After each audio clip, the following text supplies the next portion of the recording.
Mm-hmm. TV man, right? We're picking you. What? Oh, you're asking which that one's Dawson. Oh, I'm With like that I'm here. I'm this one, the one that's lighting up green right now. I don't know if you can see. I got the. Yeah. You Nate down here. And that's Nate. Nate? Mm-hmm. Where you at? Right here. Right there. Oh. Oh. Why did you put it over the day, Daddy? Because you're talking. Daddy. Okay, so you let me the tiger beat man hat. Who's What? what? Yeah. The hat beat man. The hat beat man is on a game. A Roblox. It's from Roblox? Yeah, it has a game and it had the toy and and it had the hat beat man. Do you need a drink of water? No. Oh, okay. The skibbity toilets it's taken over him. TV, TV, e. Okay, so the other one. Your enemy, the toilet, human. Right. That was where he touched it to a car. Right. I remember that part from Skibbity Toilet, yeah. Who lit? That's Gabby. Oh, Carrie. Excuse me. Who lit? Alexa. She lit. Blaze. She lit. Alvy. Elvie. Alvy. Alvie. Alvy. Hello. Why do you? What? That you, Gabby. That is Gabby. Hi. No. No. No, he said meow. Oh. No, meow. I thought he said no. In between now. You didn't meet the toilet. Hey, Oliver, you're yelling in my ear. Oliver, What? we're gonna play D&D today. Are you gonna DM for us? Are you gonna Yeah. be the dungeon master? Yeah. Okay, cool. Appreciate that. That means that I Okay. get to play a character now. All right. Can you play it with him? Oh, I was just gonna watch, but you can say bye now. You can go get a drink of water. Nope. I never want to say bye. You don't want to say bye? No, not yet. Okay, say one more thing, and then we gotta say bye. You never seen the toilet hat? What about Skibbity Toilet's hat? Cat. Oh, cat. It's cat. Sorry. You like that one? I The don't- I mean the one where he with the girl who with the green hair. I don't think I've seen that episode. No. Okay. Yeah. Okay. Okay, Okay, say bye to everyone. bye. Bye. Is he- Bye. Bye. Bye. Deafening. Everybody's deafening. You know how much brain I have? What you type out a million people 5, 6, 10, 8, 9, 10, 11, 12, 13, 14, 15, 16, 17, 18, 19, 20. Yep. Okay. Yep. Okay, go drink some water, please. And I need you. Yes, you do. Poor guy. His throat is so dry. That guy needs some water. Oh. Hold Okay, say bye for real. No, stop. it. I can hold No, say bye. it. Bye. Just say Bye. bye. See ya. Hold it. All right. Cool. Well, there goes our impromptu DM. I was looking forward to that. Oh well. Oh. Yeah. Oh well. Okay. Let me figure out something to play on my end. I need some music. I think I'm gonna play the Nier Automata OST. That feels fitting for today. If it'll load, but it might not. I don't know. Either way. Okay. Everybody ready? Yeah. Okay. Yeah. All right. That's 2 out of 4. I'll take it. Or 3. I don't know if I heard 3 or not. I don't know why YouTube plays this fucking video so goddamn loud. It's like way too. I'm at like 1% and it's too loud. That's crazy. My headphones are fucked up. You know what? Let me open up Volume Mixer.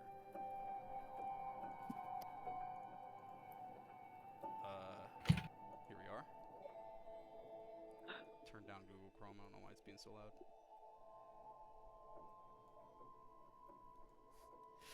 Well, I wouldn't. Okay, I thought I could talk to him briefly about Sonic. Okay, I didn't think he would start going into the Skibidi Toilet lore. All right, who could have foreseen? He loves Skibidi Toilet. He does love Skibidi Toilet. He's a big Skibidi Toilet. He's a what do you call it? A toilet head. That's crazy. Yeah, he's my 4-year-old goat. He will yap. That's true. Well, I like encouraging his yap. I think it's funny. You can send gifts. That's fine. Here we go. Now Google Chrome isn't blaring loud for some reason. So, it's been a long time since we last played. So I'll try to do a little... Hi, Cameron.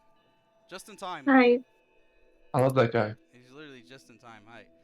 So Hi, I'll try and Bor. do as much of a refresher as I can from what I remember. Just so that we can all kind of get back into it, because I know it's been a while, and when it's been a while, it's kind of hard to, re-immerse yourself. So, basically, your party has landed here in the city of Dorsche, which is overseen by House Dre, led by Lord Huskins Dre. Couple things happened since you guys came in here. Obviously, you know that there's been tension between Lord Dre and Sir Altus Frey. Sorry, just Altus Frey. One of the princes of House Frey, the second prince. He was sent here to station soldiers in case of an invasion, which obviously we now know is currently happening.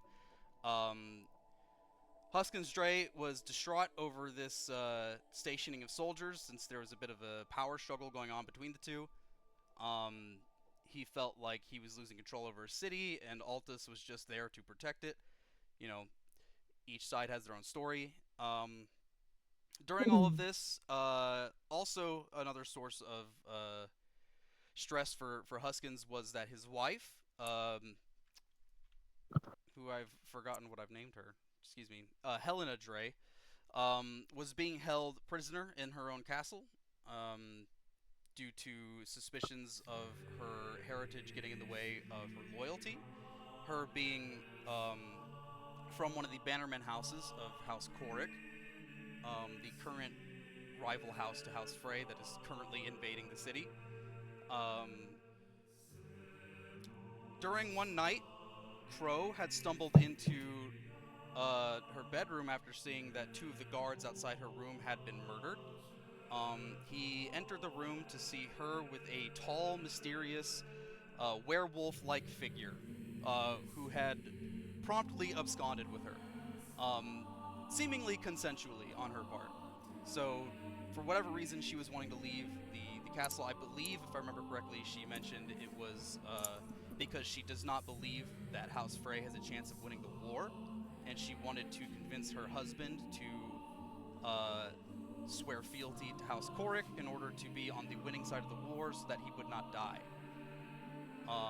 She at the same time offered Crow and in extension the party the option to join her on their side of the battle, to which they did not agree to, joining the battle instead on side of House Frey due to their loyalties to both Piper and Sir Gremalt.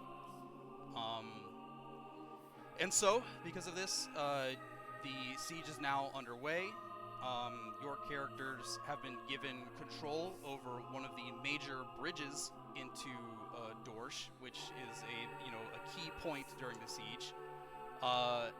And that's pretty much what we were directly in the middle of, was you guys protecting this bridge that holds one of the, I believe it was either 4 or 5 major gates into Dorsche. So, to kind of try and put us right back into it, I cannot for the life of me remember, I believe it was the party's turn. We had just ended the enemy's turn, I think? I can't remember. Did we have a pinned message about this somewhere? Oh, yeah, Gabby says right here, it's right. our turn. There we go. Yeah, perfect. Damn, the last time we played was August 1st? That's crazy. Holy moly. Yeah, Holy that's, moly. that's insane. Mole, mole. I did not believe it was been so long. Okay, well, damn, like fucking over a month. So, it is now back to you guys' turn. I know it's been a while, so I'll try and kind of help you refresh you on how things are working here. Basically, you guys have control over all of your units that you have set out here. Your units obviously being the black ones. You've got these, yeah, here we go. Gabby's even got a little spreadsheet right here for us.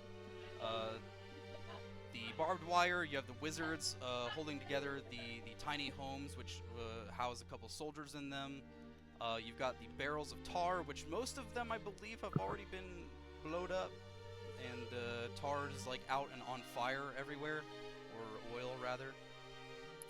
And I believe that's it. Do you guys have any questions, I guess, right off the bat? I believe the people who were kind of more in charge of this whole thing were the men. yeah, Blaze and Nate. So.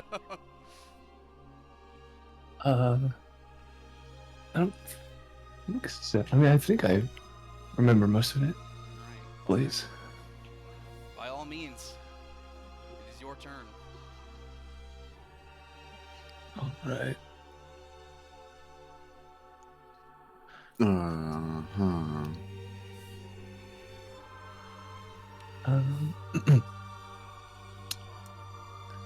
Boy, that's a lot of guys. What the hell? Oh, X is oil. This is a hell of a place to leave off on for over a month. Sorry. That's fine.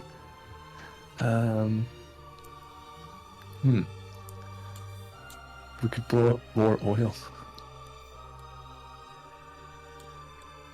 We could wait till they're a little closer. Totally closer. I'm down. That way, like, the bulk of it is, like, within the bunch of oils we have here on the bridge. Yeah. Also, who's to say the bridge just won't collapse with that? Here's to hoping. That's what I'm saying. With you on it, bro? No, wait, last session we were definitely like, fuck the bridge, I don't really care. Yeah. We do I'm not built care about different. the I British. live. I'd live. The soldiers are pretty weak too. I think I'll just shoot the werewolves, probably. Are either of the werewolves, do either of them look very weak? Let me take a look, because I gotta remember too. They aren't even, there's not So, one or two werewolf. They both do look very damaged, I believe, if I remember correctly, mostly due to wading through the spikes and also catching on fire. So they're like burnt and bleeding and pretty disheveled, yes. That'll do it for sure. I'm gonna Eldritch Blast. I'll just take one shot on each of them. Okay, sure. Eldritch Blast, let's go. Let's go. Go for it. Let me shoot. Firefox. Sorry, I made that noise with my mouth because I rolled really bad. No, that's okay. 13 to hit for the first one. Okay, let me Oh wait, get all my. Yeah, sorry, I just kind of got to get everything a little bit together here. no, you're good. 13 does hit for the first one. 13 does hit? 13 What the does hell? hit. These guys are weak as That's weak as hell. Werewolves do not have very high. They don't have any armor on. They're just They werewolves. They're naked. That means the other one hits as You- well. Yes, I got a 13 and 18, so they both hit. Yes. First one will take 13 damage. That's max damage. That's Jesus. max damage, yeah. Goodness. Okay, first one. Which one's the first one? The one closer to you? The closer one will be the first one, yeah. Gotcha. And then how much damage do you do the other one? 9. Okay. All right. How do you want to do this on the first one? Ooh, boy.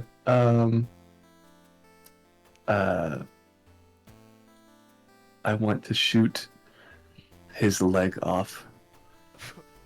His left leg, and then he collapses onto the barbed wire and dies. So yeah, from up, I know, that's right. from up on top of your tower, like kind of take your sniper spot from up where your vantage point. You shoot off, throwing one beam directly at the werewolf closest to you. It knocks out its right leg from underneath it, kind of like breaking it forward with a loud crunch as it falls over heftily onto its side. Its head immediately impaling on a large spike with a as it just immediately goes limp. Pretty cool. The second one, your Eldritch Blast does directly hit the back of it. However, it does still seem to kind of like, it takes the burn to the back and kind of like knocks down onto its like knees for a second before taking a few hefty werewolf breaths and then forcing itself back up on its legs to continue tearing away at the barbed wire in front of it. Piper is irreversibly changing in all of these fights. I'll never unsee this. I forgot, I have 2 attacks, so now I'm going to shoot the last werewolf again. Go for it. Okay, a 7 That one misses. Yeah, that one misses. And 24. Yeah, that one hits. Right. That'll do it. 11 damage. 11 damage. Alright, how do you want to do it? This one I'll just shoot straight through the head. Brain matter spraying all over the end of the bridge where Oh, it's like Halo Reach. Oh, wait. From where it was standing, and it just completely falls over to its side. 2 huge, like, limp werewolf bodies now just, like, laying on either side of the entrance to the bridge. Alright, so that's for Piper. You've still got all your units. Your player characters can do whatever you want them to do, if you want them to move around and do anything. Right. I'm gonna keep my guy up here. I'll move him back a little bit. Back here. What do you think we should do, Blaze? Can someone stream? I would, but my CPU is already, like, at max. I have all this bullshit open on my computer. Thank you, Alexa. Oh.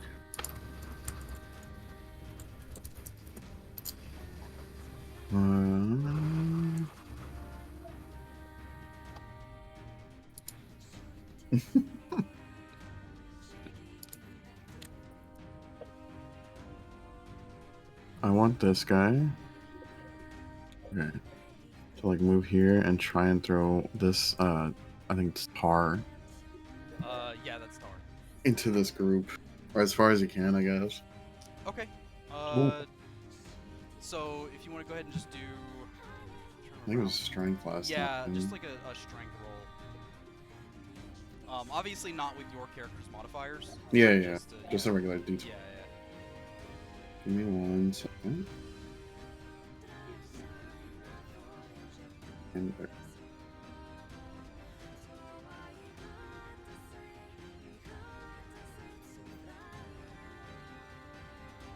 I got a 12. Okay. I'm trying to remember what I can't remember, because I had a number last time for what they had to meet in order to throw a fucking barrel, and I can't remember what it was because it's been over a month. So now I'll just make a new one. That's what I'm gonna do. This is completely off topic, but I found a card over here on my end from that's listing the fake names you gave to that guy as soon as you entered the Winterlands. I don't know if you guys remember that at all. I do. What? Oh, I remember my Yeah. fake name Do somewhere. you remember what your fake name was? Yours is crazy. You're not gonna remember yours. No, I wrote it down somewhere. I just have to find it. Oh, I wrote down everyone's except I forgot Alice's and Crow's. Yeah, I've got Lauren Okay, hang as on. Peach Carson, Alex Okay. as Sarah Carson, Yeah. Maybell is Poppy, Yeah. Crow is Granko of the Seven Blades, Lord Crom. Piper is David, Where did I write that down? Yeah, I know I have it that's me. somewhere. and Koime was Jerry. What? Geraldine, yeah, Geraldine. Geraldine? Yeah, Jerry. it says it right here. Oh yeah, I serve a Lord Crom from Far East. I am Granko of the Seven Blades. That's what I wrote to myself. Well, that'll come up later, surely. That's what I got the card for. Anyway, I think a 12 strength should be enough for you to chuck the barrel. Where you're trying to do it like directly in the middle. As far like into the crowd as I can. With a 12, I could say you'd probably be able to make it like directly on top of this mage, like right here. Hit him on the fucking head. Yeah. So the barrel of tar comes plummeting down, directly kind of like next to where the mage is standing, as it just splashes down around, on top of all over the mage, obviously, and pretty much all of the units surrounding it. Let me I'm gonna erase this one barrel. Yeah. I think it looks like we're using blue to draw the tar, so I'm gonna go ahead and do that. So now all of this is tar.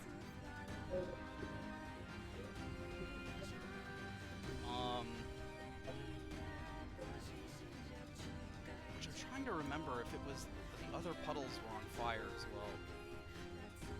Which means if it connects to the other puddles that are on fire, it as well would catch immediately on fire, causing fire damage to all of these units before you. Wouldn't kill them outright, but it would definitely, their feet are going to be burning. I think, well, it was like a big splash, wasn't it? Yeah. That guy who got hit in the head is fucking the muck monster right now. That's true. That is, you know what? You make a good point. That is true. He's completely covered in oil. If it reaches up past his ankles, I would say that this guy right here in the middle probably got burned to a fucking crisp. Right. But it's also boiling tar. Was it boiling? Or is it just right I thought it was. I don't know. Because we were saying the This tar would've been does like a lot damage. better to remember if it was a week after we had played, but Yamcha pose. yeah, he's gonna Yamcha pose right there on the fucking ground.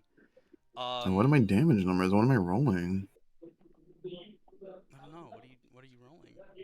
I'm asking you.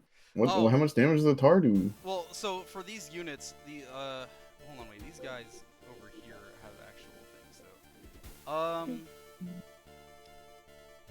For fire, I believe just do a 1d4, for everybody that isn't the guy that insta-died.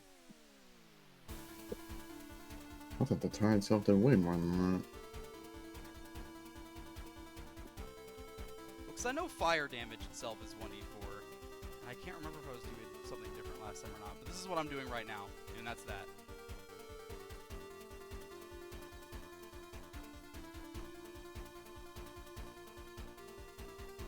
Two. Right. So let me... Alright, so that's 2 damage to everybody in that group there. You still got a couple of units left. You got your whole defensive line here. We got everybody else who's sticking around at the back of the bridge. Yeah, it moves back into hiding. Okay.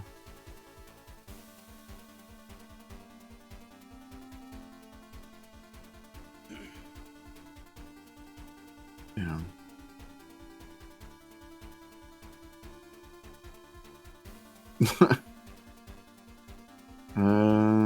What kind of is like the lead way from like door to going upstairs to the tower? That's the, is it like these spiral? you see these little blue Yeah, I know, but like what kind of like what does it look like? It's like a hallway. Spiral. It's a spiral staircase that leads up to around roughly over here. It's going to take somebody like forever to get up to us.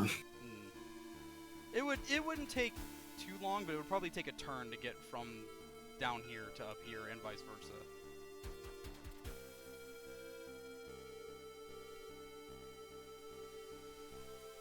Oh,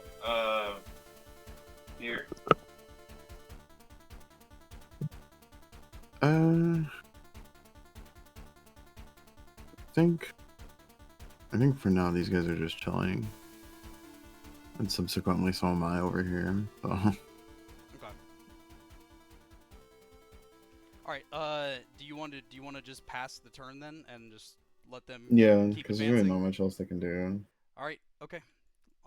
Then we're gonna go back around to the advancing team. So now you've got the 2 werewolves that have collapsed at the beginning of the bridge here, and now it is these 2 knights who begin to advance. Let me try and remember. Okay, that's the oil barrels. Trying to remember what these red X's were. The 2 knights are going to begin advancing up to the barbed wire to begin tearing away at it. I had so many rules here for these this barbed wire and shit. And now I can't remember what any of it was. Because I didn't write it down anywhere.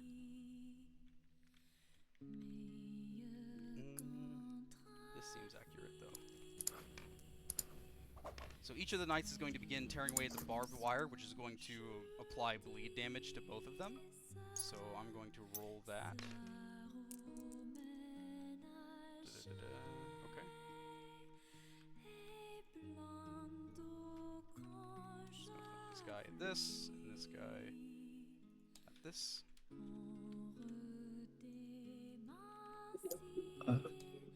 And they're going to tear away at this first line of barbed wire right here to begin advancing. And of course, following behind them is going to be all of their units. Were you going to say something, Nate? What happened to the table? Did something happen to the table? Oh, yeah, I see. Oh my god, what did happen to the table? What happened to the table?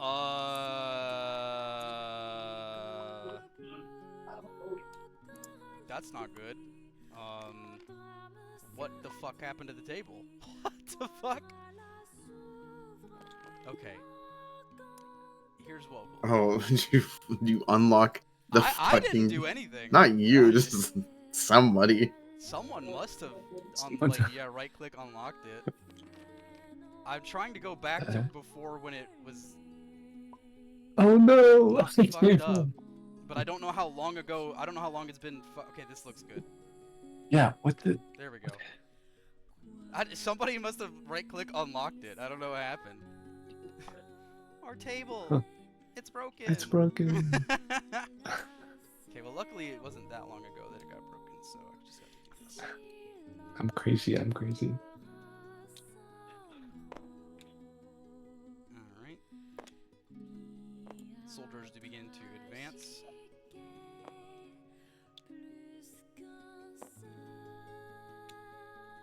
These guys come in like so.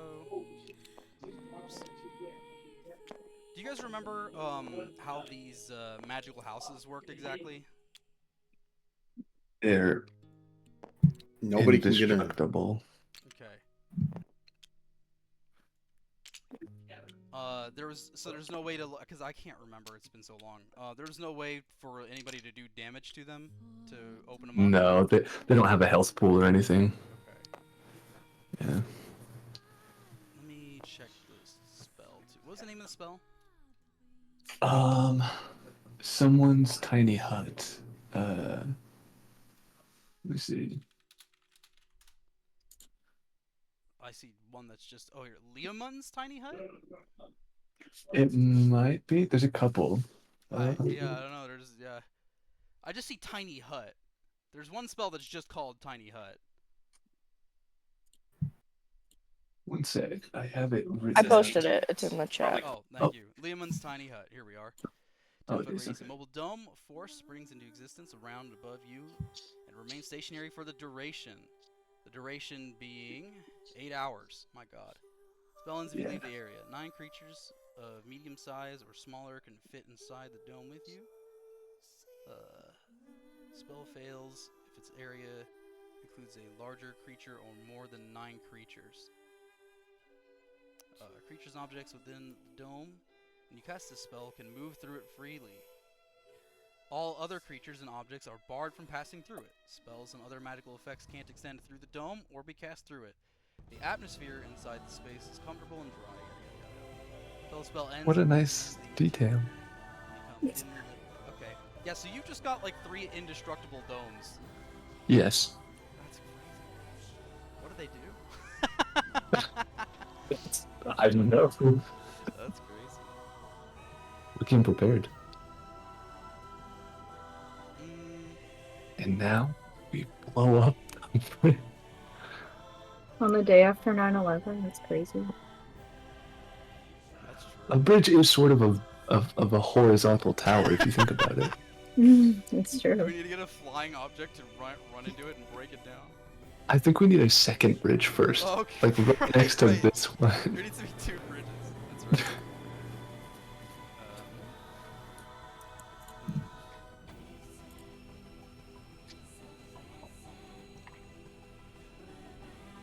I'm trying to think, literally, as the DM, what could possibly they do against this dome structure you built.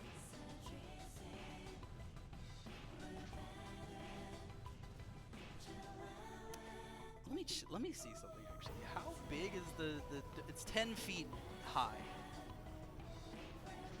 It's a dome, so yeah, 10 feet It's high. 10 feet high. I don't 10 think they're feet by jumping 10 over feet that with full by 10 plate feet. armor. Yeah. They do have ranged people though.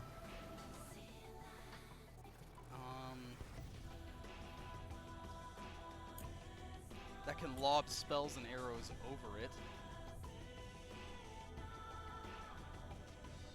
So I think that's what we're gonna do for now. So let me check over here. Shoot, where did I gotta bring this up.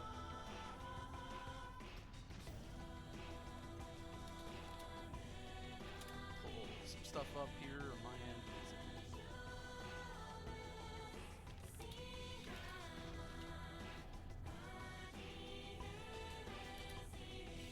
Can't remember what the name of the spell was. I think this is Firebolt.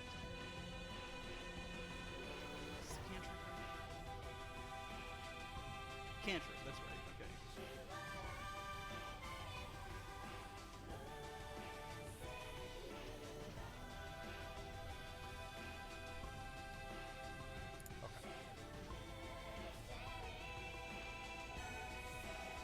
So this mage right here is going to cast Firebolt over towards this knight right here, whose AC is... I don't know if it says it on the actual piece. If it doesn't, I will tell you. I'll just put it right here. AC is 19. So That's mage crazy. is going to go ahead and roll the hit with Firebolt onto that knight. Rolled 3. Not hitting. Oh. We still have a couple other things here. There's another mage. We got a couple more mages over here. What's the range on this? Under 20 feet? Yeah, that'll make it. This mage is going to shoot over across here towards Crow. How does he see me? They're you know what? I'll tell you what. I'll do it at disadvantage because he can't see you. He's just lobbing firebolts over the domes. The domes aren't see-through, right? No. I didn't think so.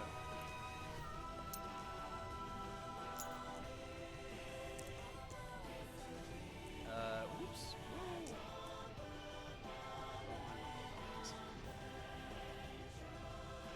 Does a 17 hit? Probably. I'm a barbarian. Yeah, it does. Okay, then yeah, I'm gonna roll damage for this one. So coming up from over, as soon as they break through these gates and begin to kind of like break away at the barbed wire across the bridge, they immediately begin throwing fireballs and arrows over across these domes, just to whatever is on the other side of them. One of them happens to land and hit you, Crow, which is going to do. Where's my dice? Which one of these is a fucking... Here it is. I have like piles of dice sitting on my end over here. 6 damage. 6 fire damage.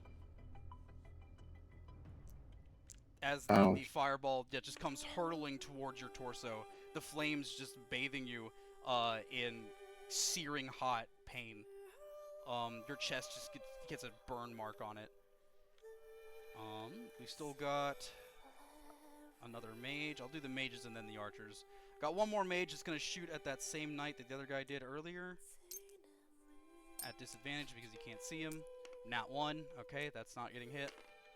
We've got some He archers. shoots himself in the face. he somehow shoots like directly, like how do you describe this? Like directly up in the air so that the arrow falls immediately back down and just hits him directly in the skull. That would be pretty funny. No, that doesn't happen. Got 2 archers here. So 1 archer will try to hit the knight. Let me roll for him. He does not hit. And the other archer is going to roll to hit. Who is this over here? The cleric standing next to Crow. Oh, there we go. What is the cleric? Cleric's AC is 16. And he rolled not high enough. So it does not hit. Any other ranged units over back here? It seems to be, we got the clerics, but... Actually, in fact, the clerics are going to cast a heal spell onto the knights. Let me... Shoot. Let me remember what their heal spell was. Give me a moment.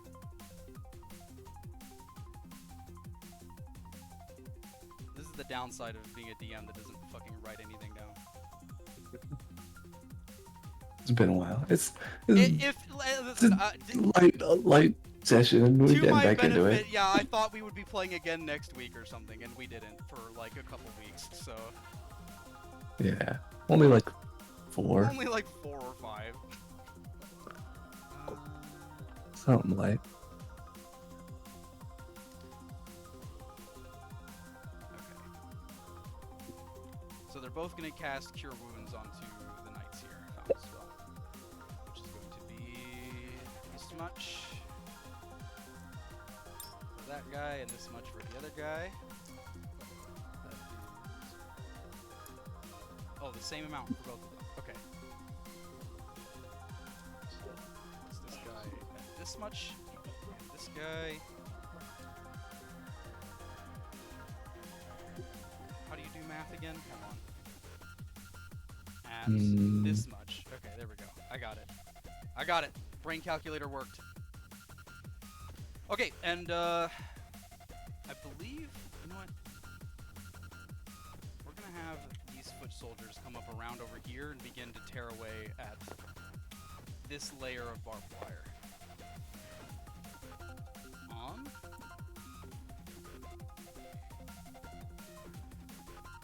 And we'll give them bleed damage each as they remove this layer of barbed wire.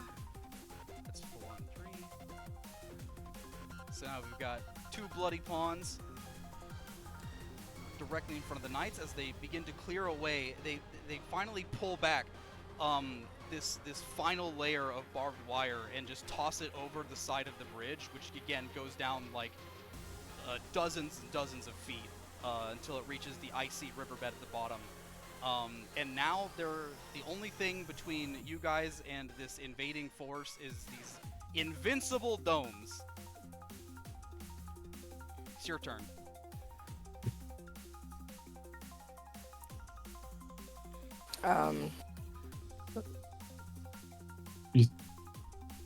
You think we should blow up the barrels now? Probably. We can wrap this up.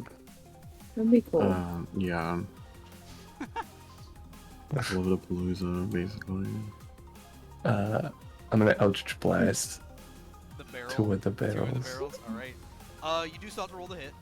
It's a stationary Right. object though, so. 24 Yeah. and 12. Low DC. Yeah, both of those will hit both barrels. Okay. And Do they- as soon as they do, yeah, both of these barrels, which are full of oil, Choke, don't worry.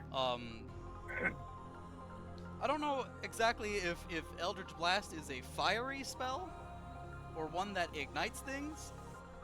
I mean, Because it's mostly dark energy, but I will tell you, Turn gun. what does happen is the blasts themselves do cover this entire, you know, let's put a number, let's put a thing here on it. Let's do, I'm gonna make the oil, because it's not tar, it's oil. I'm gonna make the oil this color, and it's probably gonna go ahead and get everybody here. So now they are all covered in oil, which you know what happens when somebody covered in oil touches a ground burning with tar that is Too on flat. fire. Is Right. yeah, you're covered in oil. They have a torque off. No, they all catch on fire. Oh. So that means that they're all going to be taking fire damage. And I'll go ahead and tell you that the pawns are not going to survive this. Sort of the foot soldiers, I'll say. So, However, for the clerics and the archer and the mage, I'm going to go ahead and roll fire damage for all of them. And they are going to take fire damage every turn due to being completely on fire. oh yeah.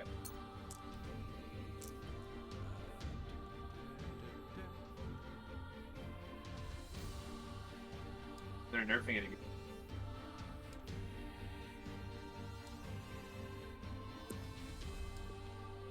I don't Okay, really so understand yeah, why they're everybody that you just shot on that barrel is currently on fire and are burning alive. They are not dead yet, but they have not got long. Now for the other barrel that's blowing up, this will be roughly So, everyone here. That means -1 foot soldier and more fire damage onto the knight. The knight is going to take the fire Yeah, but- damage, but he's going to... Let's see here. Yes, I'm just- There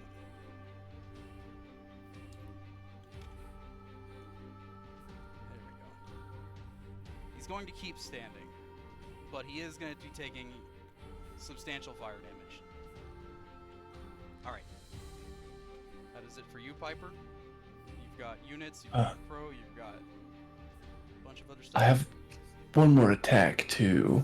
I'll go ahead and blow up the other barrel, and I'm gonna shoot this cleric. Okay, so go ahead and roll for the barrel first and then the Hmm. cleric after. 14 for the barrel, That'll do it. 21 for the cleric. Okay, both of these are gonna hit. So let's Okay, cool. let's resolve the. You can roll damage, that's fine, but I'm gonna go ahead and resolve the barrel explosion, which is going to take out this foot soldier and cause fire damage to the other knight. Which is going to be this much.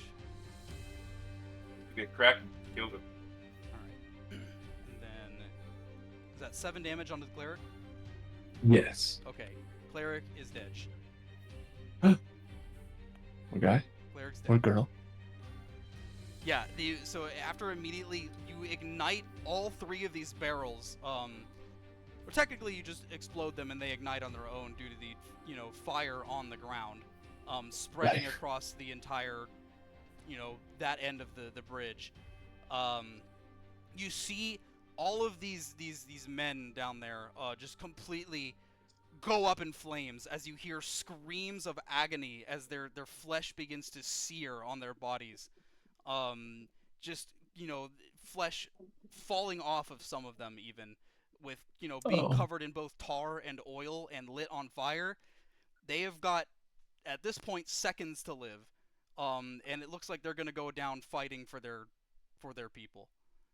Okay, that's cool. Oh. Deeply traumatic thing to look at firsthand. romantic again. Sorry.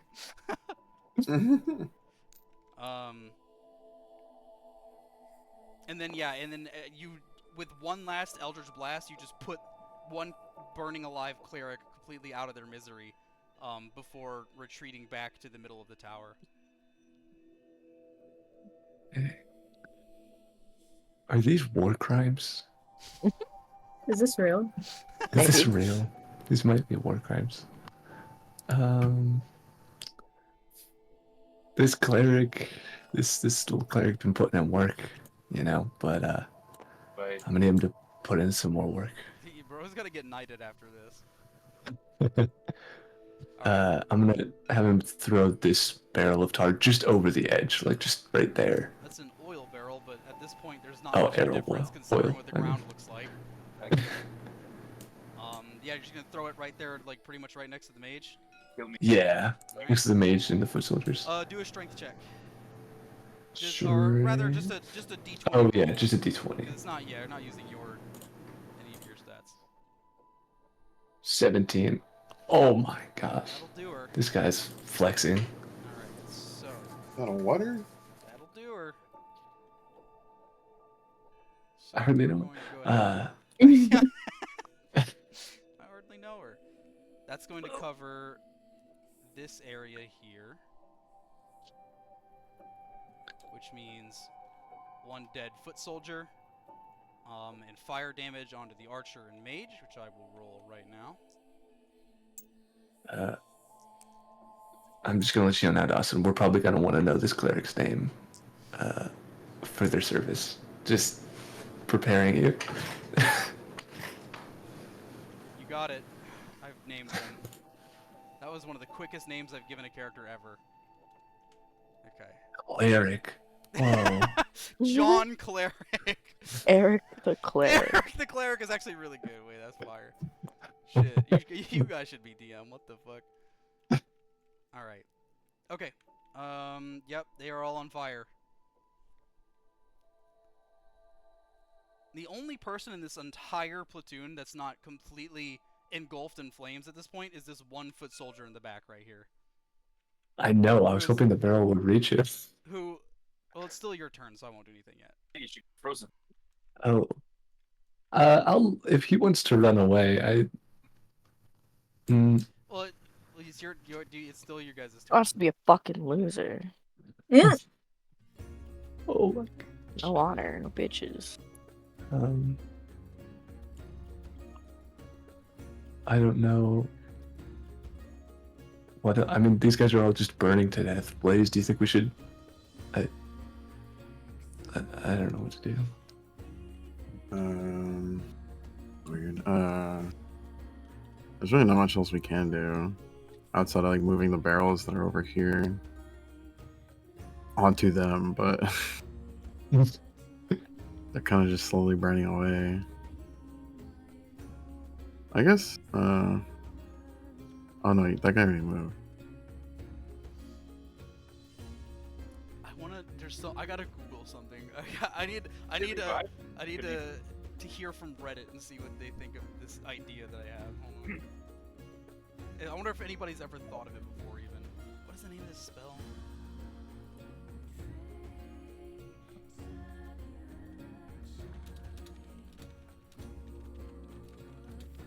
I want to see if this is the case or not, because it'd change the outcome. Now it's Zion. Okay, this guy's typing way too much. I have asked a simple question and he just wrote a paragraph. What do you expect from Redditors, especially D&D Redditors? Yeah. I'll just tell you. I'm trying to find out if you can climb over the hut. Oh. Because theoretically, if it's a if you can't pass through it, it's basically a physical object, right? And it's Right. dome shaped, so you know. But is it slick like that? Like, You that's know? what I'm Like, trying can to. it- That's what I'm like. I don't know. Texture. It's a dome. Exactly. It says it's a force dome. It's made of force, That's right. like energy. Yeah. So, Maybe not. Well, they could have won that game. I'm thinking the answer is probably no, but yeah. I just wanted to double check, and I'm only getting complicated answers. So I get it. I mean, you set up this whole thing, and we just did this, and now you just can't do anything. That was the idea. Was that you guys came up with something smart and you Although did. it's taking longer than you. You were this whole sequence is you reaping the rewards of your good strategy. So Nice. congrats. Your reward Hooray. being deep traumatic visions of war. Oh. At least for Piper. The rest of you guys are just kind of chilling on the back of the bridge. Real quick. Yeah. These three. Uh-huh. Go around. Piper over here. Whoops. Mhm. Grab this barrel. And they're like, we're gonna chuck this.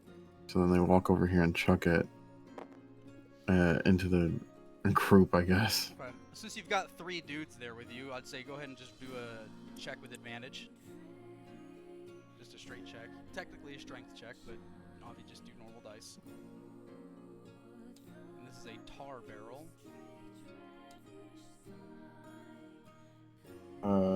Whoops. 11 and an 8. So then it would just be 11. Yeah. Or wait. Oh, cause wait. No, but you got. I rolled. Yeah, it's fine. I rolled 2 at the same time. If it's with advantage, it's fine.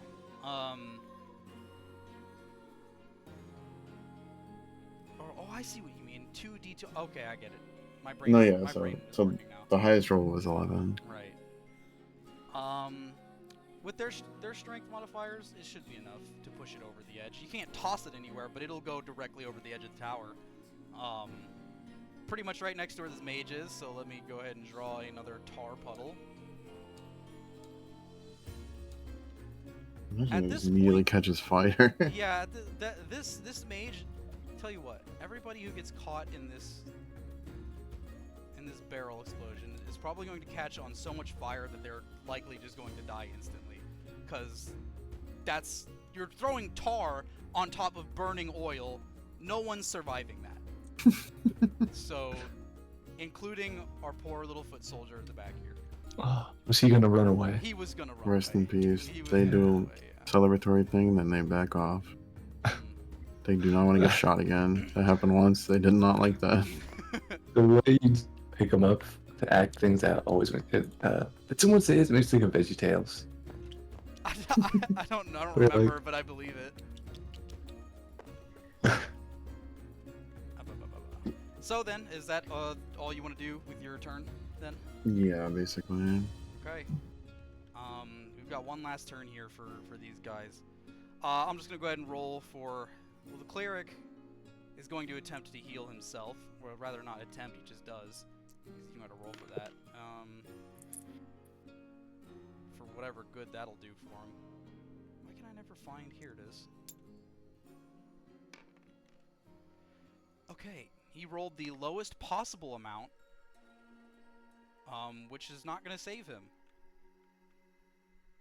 Dedge. Still got the mage, 2 mages. I'm going to go ahead and do the mages first. Both mages are going to throw their fireballs at the knight with disadvantage, because not only can they not see him, but they themselves are burning on fire. First one does not hit. Rolled a 6. Second one. Also a 6. That's 2 dead mages. Mhm. Archer, firing his arrow desperately across the bridge to try to hit anything, namely the knight. Rolled an 8. Does not hit. Burned. So at this point, in the middle of, like, in between these towers, right to where the bridge door was forced open, there is just a pile of stinking, burning corpses. As these last 2 knights begin to slowly move their way up to this dome here, and begin to bring out their swords to strike down on top of the dome, only for the swords to immediately bounce back off this force field around all of these soldiers. Everybody inside of this dome, I would say if it's surrounded by force energy, it's kind of like a transparent, fixture that you can see through, I assume. I think earlier we said you couldn't see through it, but I think if it's It's like made of- opaque. That's fair. yeah, it's like when you look through plastic. You know what I mean? Yeah, and it might be somewhat transparent, but there's also still people in, so I feel like it still makes sense. They couldn't see like all the way. Yeah, it's like To the other blurred. side. It's a little blurred. Either way, the people inside looking outside just see these 2 fiery knights begin to throw their swords onto the dome completely uselessly, as they just bounce off and begin to succumb to the fire. And I will say, because these knights do not have any ranged effects, and for the sake of expediting this battle, there's nothing these guys can do. They're cooked. It's entirely up to you guys what you want to do with them. If you want to finish them off early, or just let them die of fire over the next couple of minutes. I forgot that they are covered in tar and oil, so we couldn't even like really put the fire out if we They're wanted using to. they're using the last of their life to try and break through this impenetrable wall that you've built.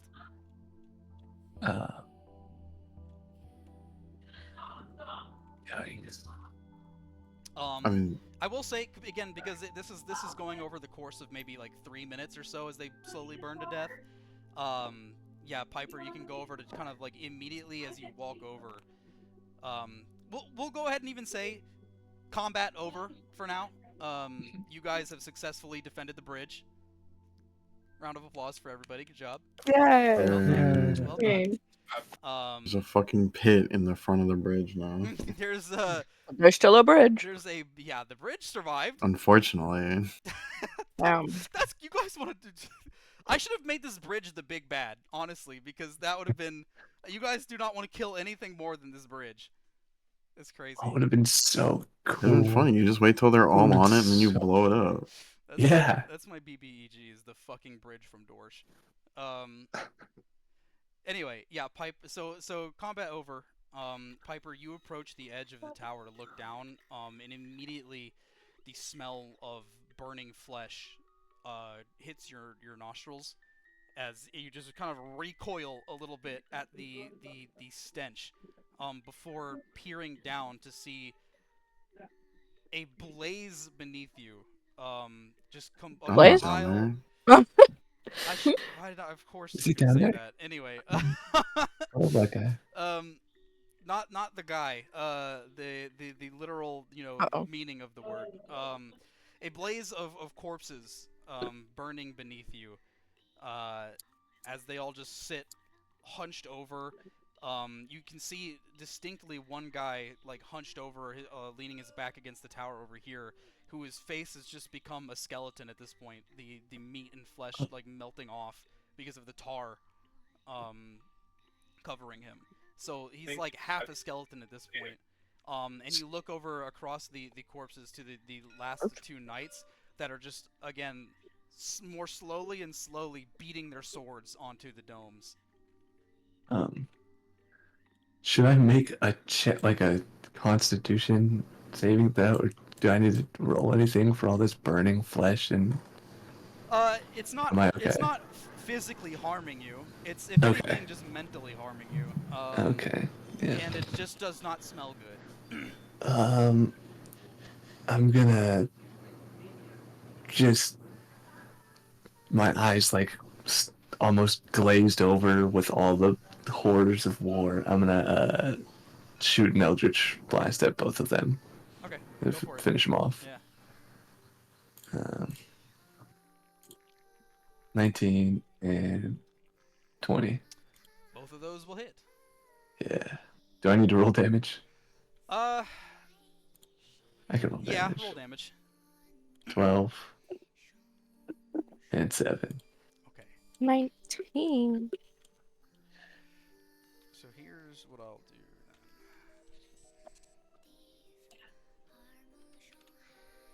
Your Eldritch Blast immediately like hit the backs of the knights, who you can see as you hit one of them, the one you did the more heavy damage to, it hits his back and he like slumps over onto the dome itself before picking himself back up, and you can see weakly lifting his arm with his sword still in it, trying to like stab the dome unsuccessfully, as they just both continue to sit there and swing their swords at the domes before eventually, after a couple seconds pass, they begin to just fall to their knees. The one on the right just slunching over and dying, succumbing to the fire. The one on the left falls to his knees, continues beating the dome. He's so for real right now. Helplessly, before falling forward, completely dead onto the ground, his sword clanging onto the cold stone tile next to him. Mm. Boom, boom. Great. After these last two knights fall, you can hear the men from within the domes themselves. One of them shouts back to you, Crow. I think that's the last of them! Sir, I believe we've won the bridge!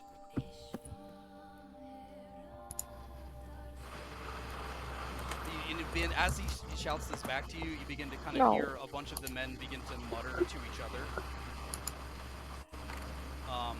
kind of like beginning to ask, like, "Was that it? Was that the most of them? Are we done? Are they all dead?" They're just kind of waiting on your response, bro. Me? Yeah. Why are they talking to me? I don't know. I can't see anything. There's a dome in the way. Should we put down the dome, sir? Why don't you just try yelling really loud for the archers that are in the, or whoever was in the towers? Oi, up there! You can hear this from where you're at, Piper. Are there any left alive? I just slump down in the tower. As you kind of slump down over to your side, you can see the archer come over, like, and stand next to you and kind of look at you, puzzled for a second before peering back over towards the men in the dome. I don't see any soldiers left alive. The bridge is ours.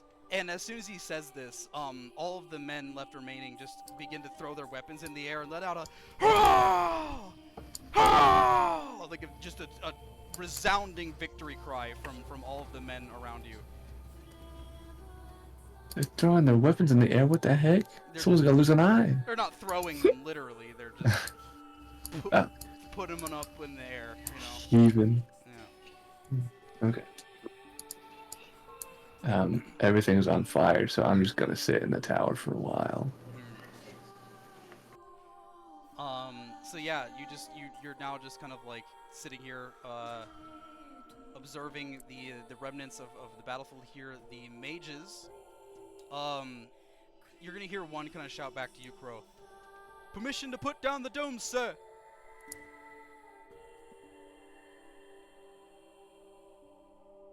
Crow. He's talking. Yeah, to you. repeat that? You were a little quiet for me. Oh, that's weird. That was my bad. Permission to put down the dome, sir. Oh, why am I de facto leader?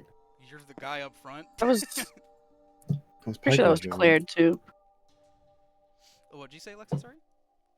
That Crow is like The guy. leading this. Yeah, I thought it was Piper. it was both of you. I'm gonna go check on Piper. Well, Through the domes that are up still? I don't care. You're about to knock him down, aren't you? that's what we're waiting to hear from Crow.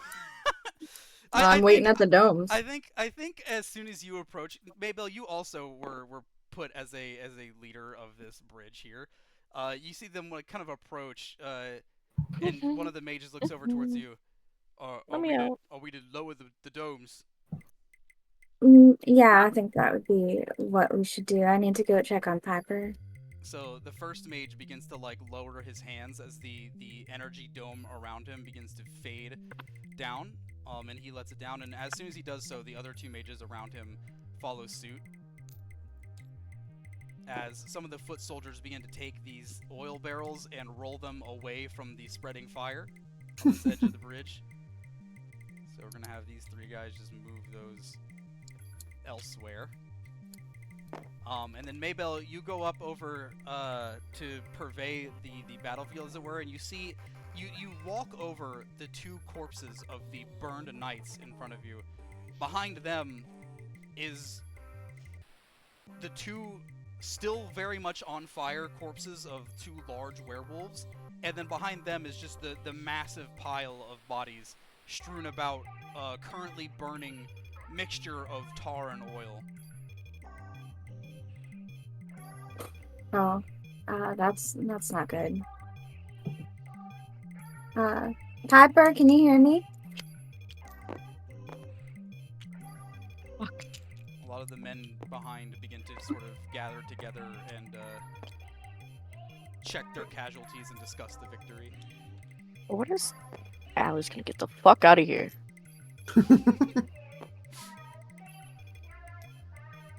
Piper, make a noise if you can hear us. Or other soldiers that are in the tower, I think. Who down there? You hear the archer who announced the victory. We've got Sir Piper up here, but he's a bit distraught.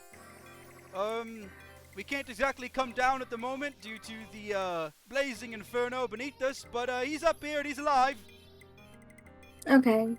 Piper, We'll come get you, okay? can You don't see have to say the anything. soldiers begin to come over here. The cleric comes over towards you, Piper, and begins to kind of kneel down. Oh there, sir. We've won the battle.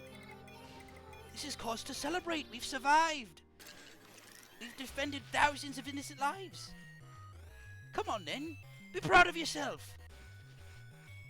Piper's just sitting down. He's got his like hood up, just head down. Just wait. I'll just wait at the fire. The men all just kind of like look around at each other before the cleric stands up. He just goes to go and observe the remnants of the battle here. Probably this shit's gonna be burning for a while. I'd say how long does fucking tar burn for? You know what? Maybe Google has an answer for this one.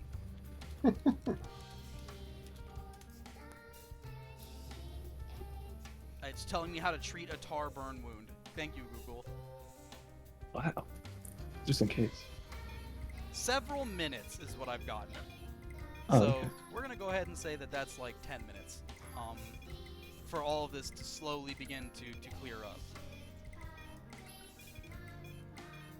Until it's finally traversable, you know, past the stinking burnt flesh around you. As soon as the fire begins to kind of become traversable, or at least bearable, Koime begins to kind of like walk forward in front of you all. Again, barefoot as she is, stepping through the hot burning tar and oil over slowly towards past the corpses and towards the door, until she can eventually get up to the top of the tower.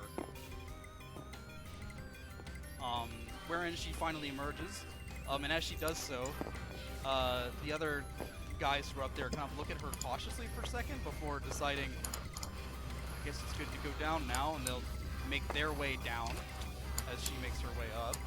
So passing by you guys are now just 3 dudes making their way back to the rest of the group. Same with this guy. Big, yeah. It's true. Emerging from the top of the tower after they go down, you can see across the roof of the tower, Piper, Koime begins to slowly kind of approach you. As she kind of kneels down, and like begins to like look around at you. No. Are you injured, Piper? No.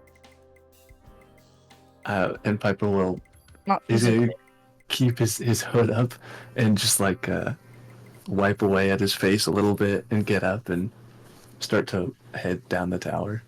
Before, as you begin to kind of like walk away, Koime like very abruptly like grabs your hand, like grabbing the palm of your hand directly.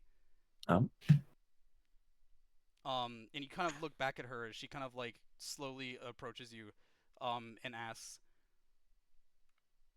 "Are you alright, Piper?" I don't want to talk about it. Do you want to talk about it later?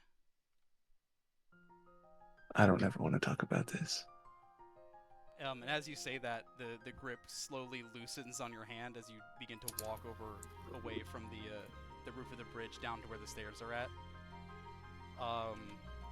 As you slowly begin to, I assume, make your descent down the tower, past everybody. Yes.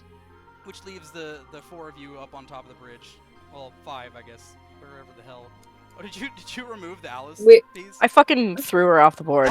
We're just going to assume that she's with me at all times. That is fair, and that makes sense, and I agree with that. Okay. That means it's somewhere around here still. I don't know. Yeah, I threw it in blazes. Oh, okay. Yeah. Okay. Anyway, yeah. That leaves the rest of you up on the top of the bridge. I guess if you are going to follow along with Piper back down to the rest of the men. Mm-hmm. You begin to reconvene with the soldiers who are all kind of gathering around to talk and discuss things. And as you do so, you meet up with one of the knights over here, who kind of approaches Piper. Congratulations on the victory, sir. It seems that our end of the wall is secure. We have yet to receive news on the other walls, but I assume, or hopefully assume, that they are doing just as well as we have. You've done a good job, sir.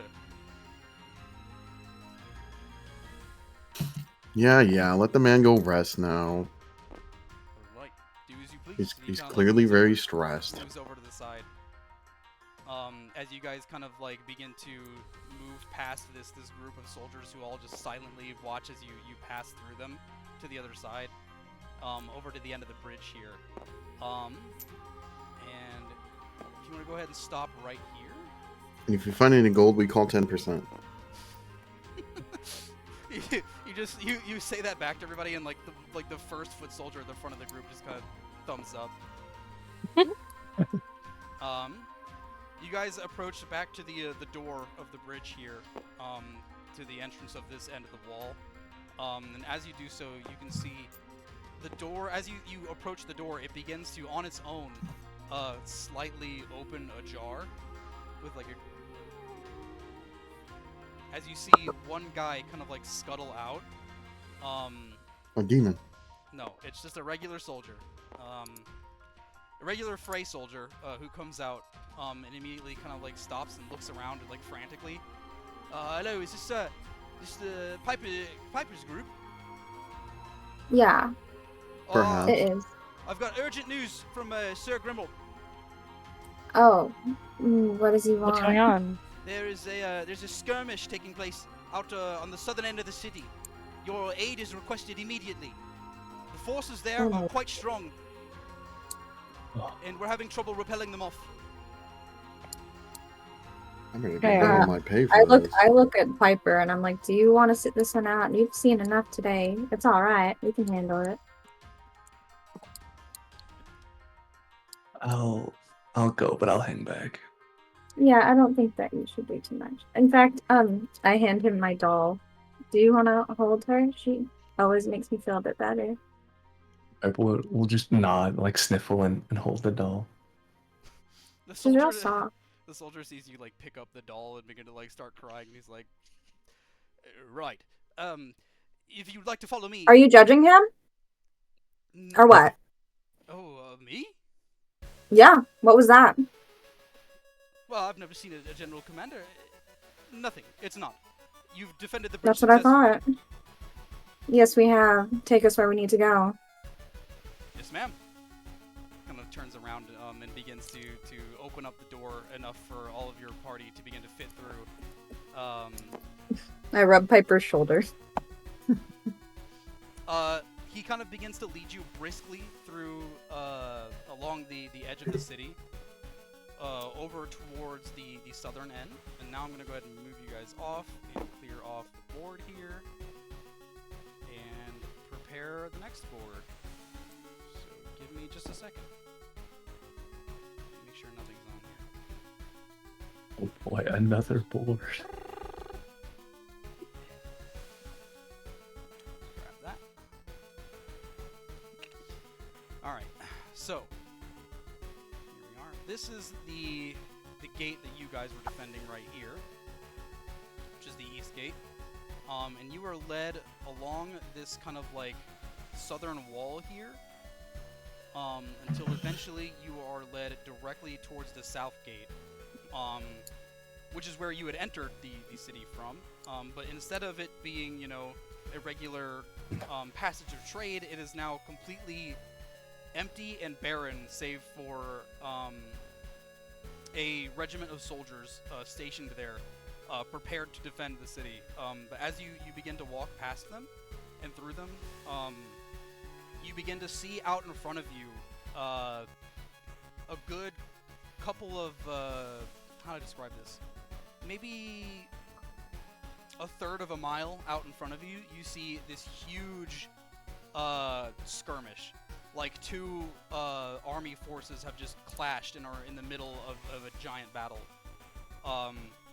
where you are immediately led very, very abruptly by this soldier towards the front lines of this battle. And as you get closer and closer, you can hear the roaring and shouting of men and clanging of armor, and the banging of sword against sword. As you begin to make your way up to the lines here, you can see that as you get closer, you begin to approach the back line of the Fray army, where this battlefield is taking place in this not just an open field, but rather a frozen ruin, where there are toppled and broken stone structures around you all over the place. And you can see fires burning, men shouting. It's complete chaos in all directions until eventually you're led up directly to here. Let me grab the thing and bring it over very carefully. Oh gosh, I've got a lot of pieces sitting on it. Here we are. No! Alright. Maybe I can My also- king! Oh. Oh, hold on, wait. I want to very carefully do something here real quick. Ah! Everybody's touching everything! What are you doing? Stop! We're fixing it. No, you're not. Here. Yeah, that didn't work how I thought it would. Wait. I have an idea. I knew you were yelling at us. I was. And I'll do it again. Alright. Let me do this instead. Cause some chaos. This over here.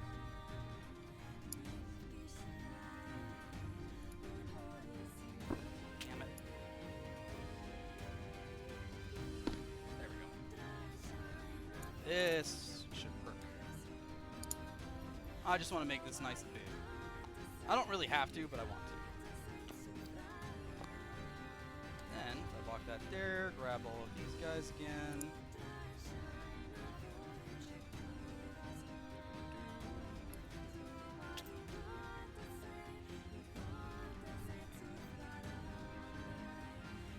I hate that it doesn't expand them. That's fine. Let's just do this. Let's just move What are you everybody doing? to where they should be.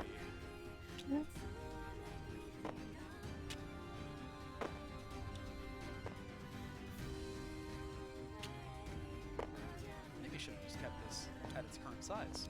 Oh well. This is good enough.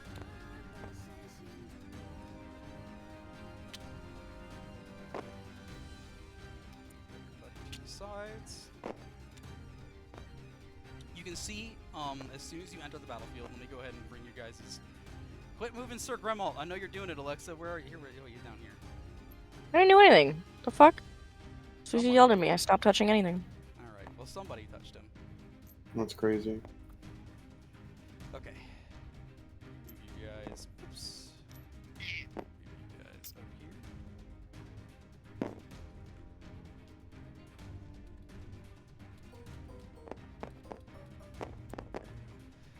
And immediately you can see in front of you Sir Gremalt kind of just like standing off to the back here next to Lord Huskin's Dray.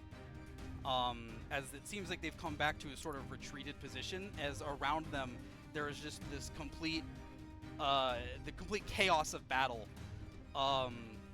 standing around them as you begin to approach along with the soldier Sir Gremalt and Huskin's Dray. And as soon as you do so, you can see Sir Gremalt begins to look behind him to notice that you've all arrived, and then says to you all, "Oh, good, you're all here. You've made it in one piece. Any missing limbs?" I don't think so. No. Good. And the bridge, it's secure? It's messy, but yeah, it's secure.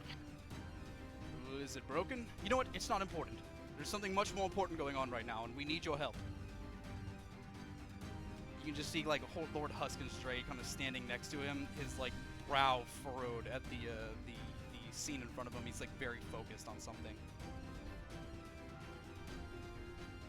As you can see, there's a bit of a mess going on here. And if you take a look out across from where we are right now, he kind of like walks over towards you and points over across the field.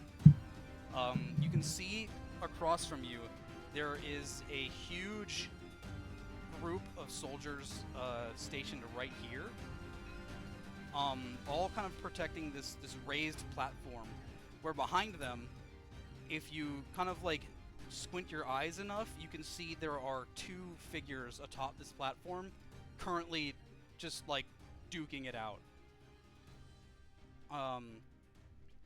Over there, our prince is in danger. If we do not save him soon, I fear the worst. Altus has come into contact with Prince Severin Korik, who is leading the enemy charge.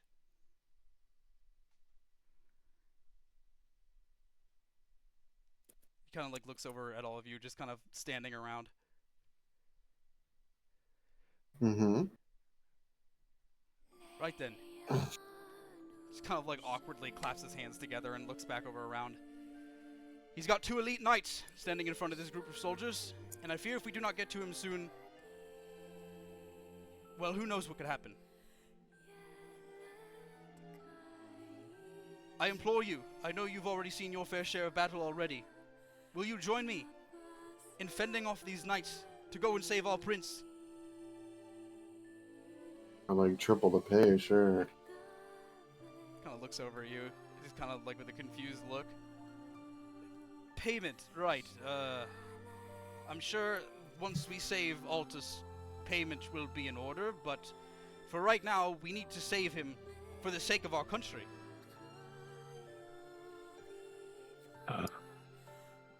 I do not ask this of you lightly. If you've already done your job, if you decide you need to go back, then go.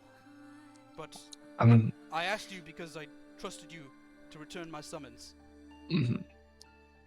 I'm gonna hand the doll back to Maybell. Thank you, Maybell. Yeah, man. I can do this for Altus. Alright. I'm glad to have you beside me, Piper. I'm One not. with him. Thanks, cousin. And as you kind of say this, Huskin's Dre kind of slowly begins to look around at the lot of you. I'm tired of waiting around. I'm going to go kill some men. He comes and stomps off over in this direction.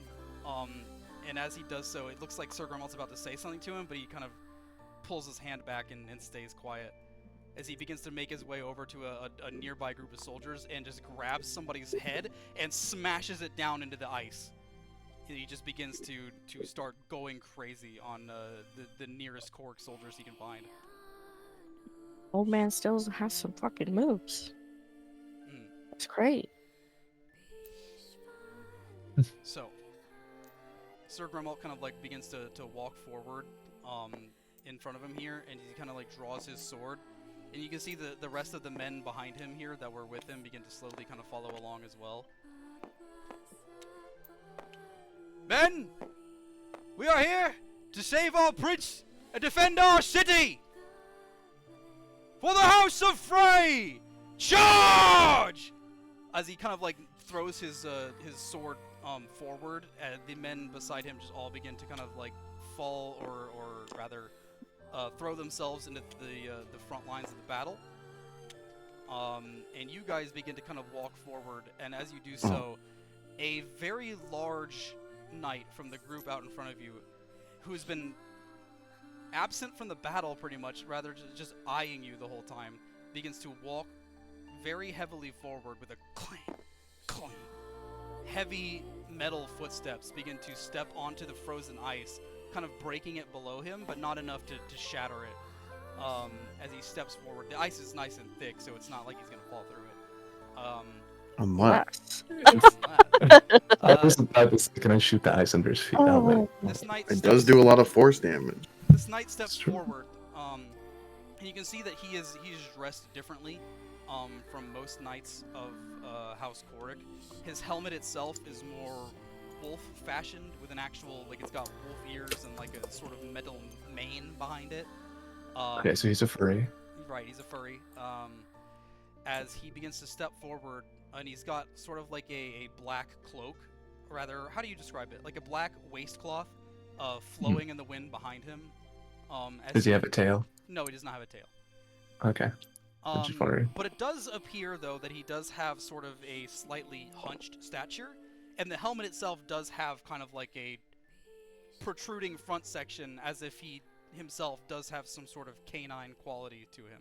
Oh, he's a werewolf. As he comes forward, and you can see him pull out the sword from his sheath with a shield in the other hand, as he just points the sword forward at your group. And sitting behind him, you can see a similarly fashioned knight pull out a bow the size of their body, as they just set the bottom end of it down into the ground and pull out a huge spear-looking like arrow. Everybody roll initiative. Well, you said the bow is the size of his body. Is he really small? No. Or is the bow 20. really big? The bow Okay, is just really making big. sure. 20! Not natural. I don't think it matters with initiative, though. 5. 5. 7.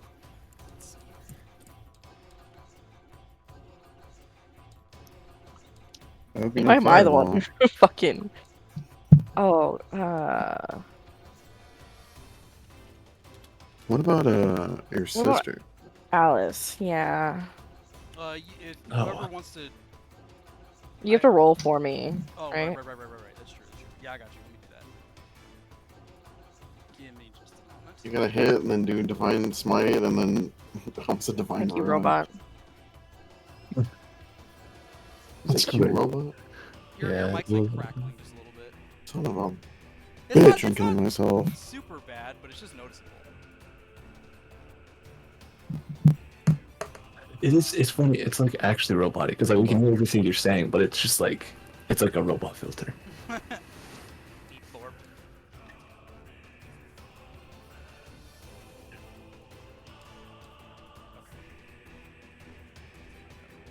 This guy.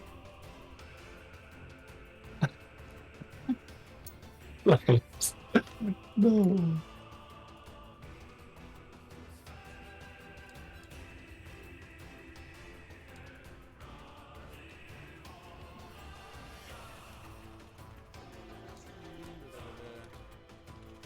Doing my usual 1 hour long initiative calculating. Just have to write down a bunch of numbers and put them all in order. Maybe I'll get 5. Piper. 7. Zabon. I gotta roll these guys. I gotta figure out what their dex is.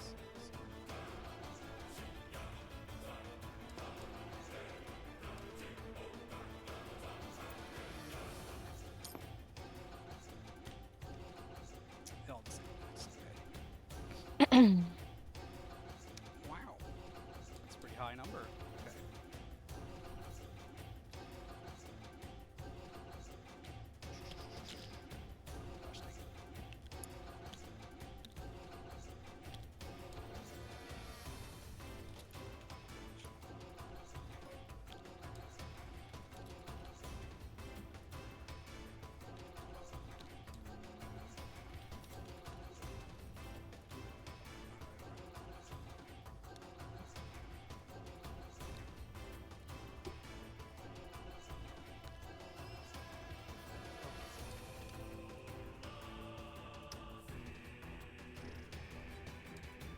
Forgot to roll for point. I got two here.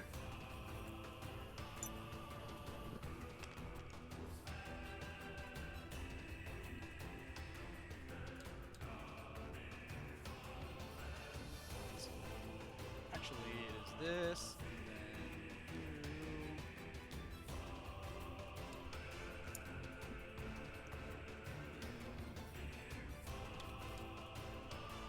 and then you. Then you.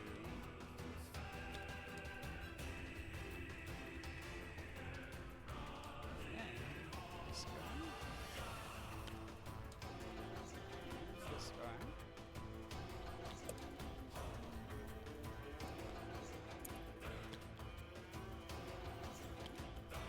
All right. Initiative down. Lauren, you are first up. So, just for making it clear for this battle, the battle is mainly, and I'm not just saying that this is all that has to happen, but the idea is the battle is mainly between your party and these two knights right here. You don't so much have to worry about all of these units surrounding you, unless you just really hate one guy in the crowd. But just making that clear, you don't have to worry too much about the surrounding army until after you've disposed of these two knights. Okay.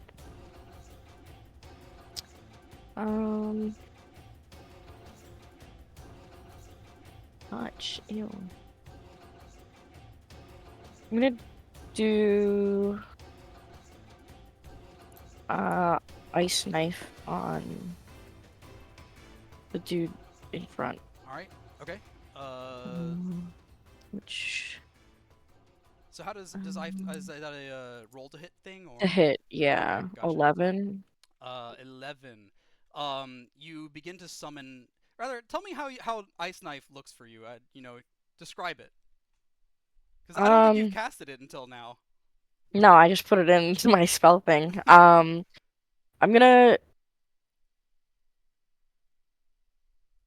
kind of like point my fingers together, and like it's gonna be frozen, but it's gonna be a little gold instead of like blue. Instead of blue, yeah. Obviously. And I'm just gonna make like the point super pointy and just kind of like flick it. Gotcha. So you begin to like summon this like golden crystalline object in front of you with your two fingers forward as you kind of aim it directly towards where the knight is standing, and before he even has a chance to sort of approach your group, you fling this icicle directly at him. And as you do so, he notices the projectile flying towards him, and just with his shield bats it out of the air as it just begins to fly and sparkle off into the other opposite direction. So they're gonna take 3 piercing damage, and then Is that so? Like, if it doesn't hit, it still does stuff? yeah, if it hits or misses, the shard explodes, and the target and each creature within 5 feet of it must succeed on a dexterity saving throw. Gotcha. Okay. So let me do the dex save. Mm-hmm.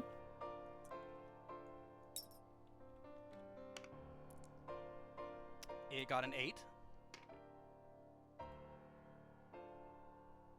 Which means it fails. I believe so. I think that's all on Lauren's end. I guess I'm just trying to understand. Oh yeah. Okay, 15. Yeah. It fails. Okay. Sorry.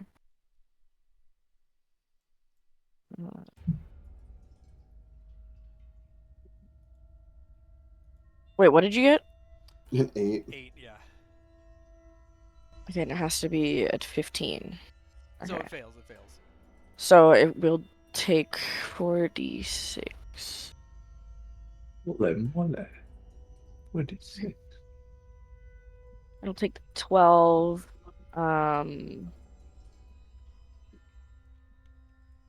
Cold damage. 12 cold damage. Gotcha. Okay, I'm gonna describe it a little differently if that's the case then, because I didn't realize that it would still do damage upon missing. I guess it's just half damage or something. Well, hold on. Maybe I'm being stupid here. Oh, got me. What? Your mic You got like kind of like... wind tunnel. Oh, weird. Okay, hold on. I think your mic like picked up a fan or something. I don't know. Okay. Do you want to post a description for Ice Knife? Yeah. Oh. Let's take a look. Alright. On hit, on dexterity save fails. You create a shard of ice and fling it at one creature within range. Its range being 60 feet.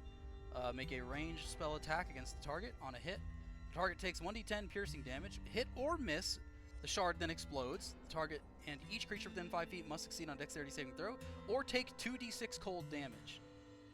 Okay. So I assume you rolled a double 6?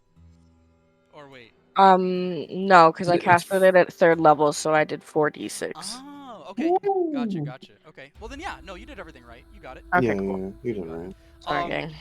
You fling this golden crystalline ice spike directly down at the foot of the knight, kind of missing his whole torso, but he looks down at it, and after a while it begins to slowly brighten up until eventually it blows up like a frag grenade.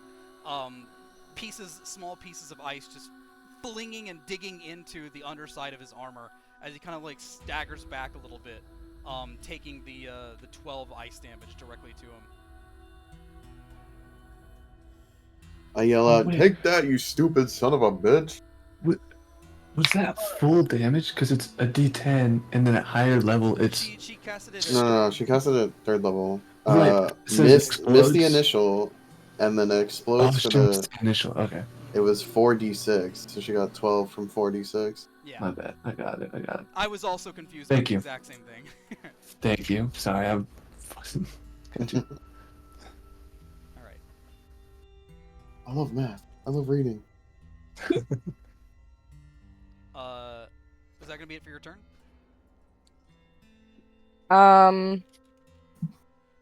Yeah. Okay. One moment. Come on. That's all you got. My turn. Directly after Lauren. What's in a moment? What is 5,021? 25,600. Where's Bree? Where's Frey? She knows that one. Come on, Bree. Lay it on us. She's with Oliver right now, but I think she would appreciate the rough weapons. Bree and Misty. I try my best, but I flopped.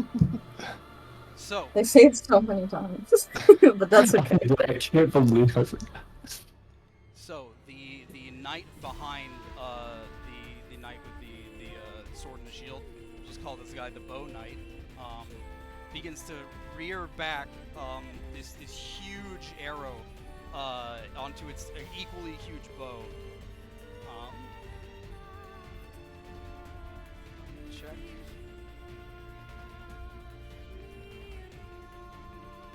Make sure I've got everything correct here. And he aims the bow.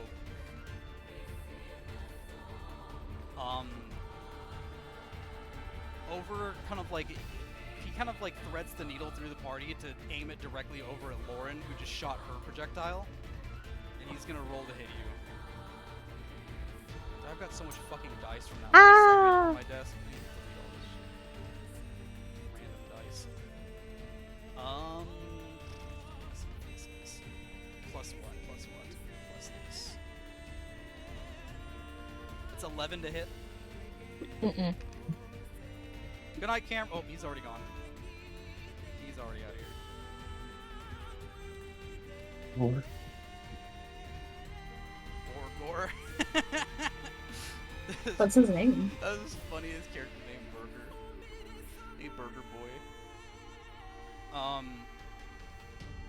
Immediately, as soon as you kind of throw your ice spike out, Lauren, you can like I'm talking like milliseconds after, a huge arrow, and I'm not talking like a normal like arrow from a bow and arrow, one that's like almost the size of a spear, like directly like through the whole party past your head.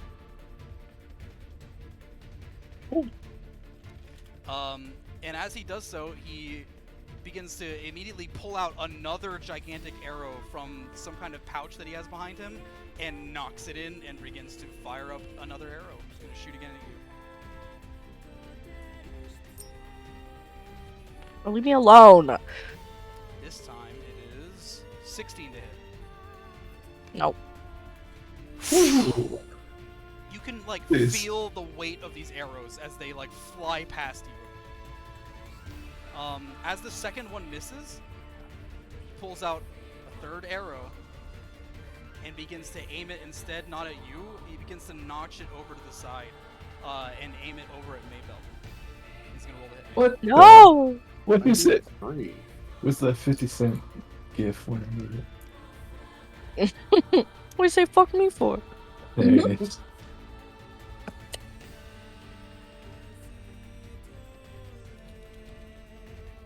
Sorry, give me a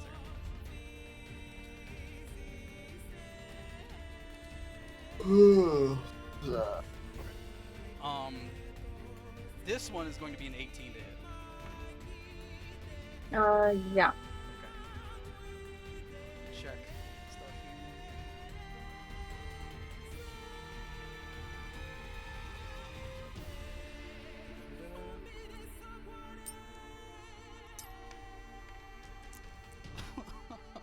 here. Oy.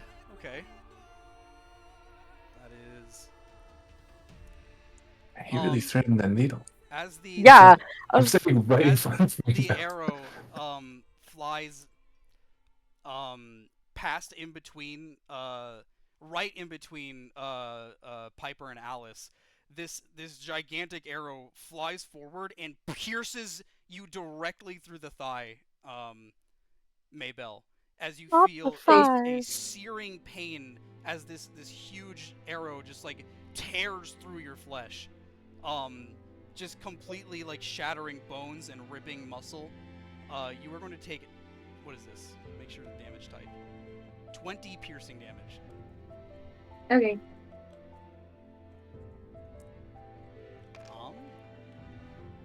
And now it is Alice's turn.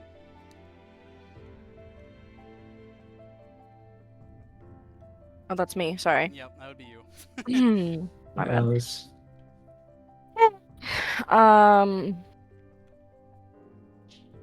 Let me count my squares here. What is she at? 35. That's 7 squares.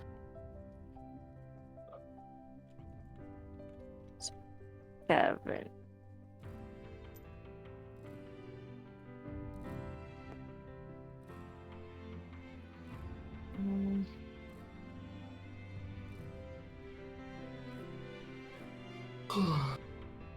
Um.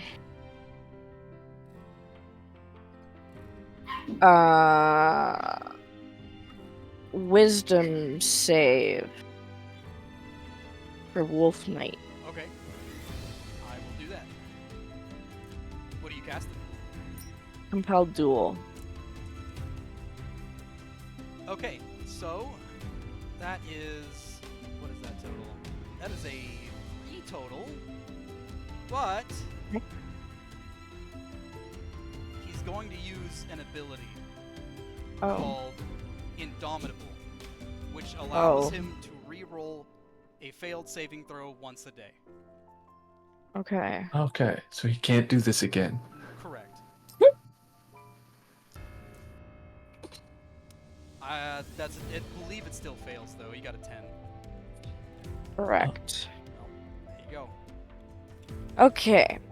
So he's drawn to Alice, compelled by your divine command. For the duration, it has disadvantage on attack rolls against creatures other than Alice, and must make a wisdom saving throw each time it attempts to move to a space that is more than 30 feet away from you. Okay. Do you mind? Can you like copy paste that into the general? Yes. So I can keep track of it. I'm going to just So it's pin that. concentrate. Oh my god. Oh my god.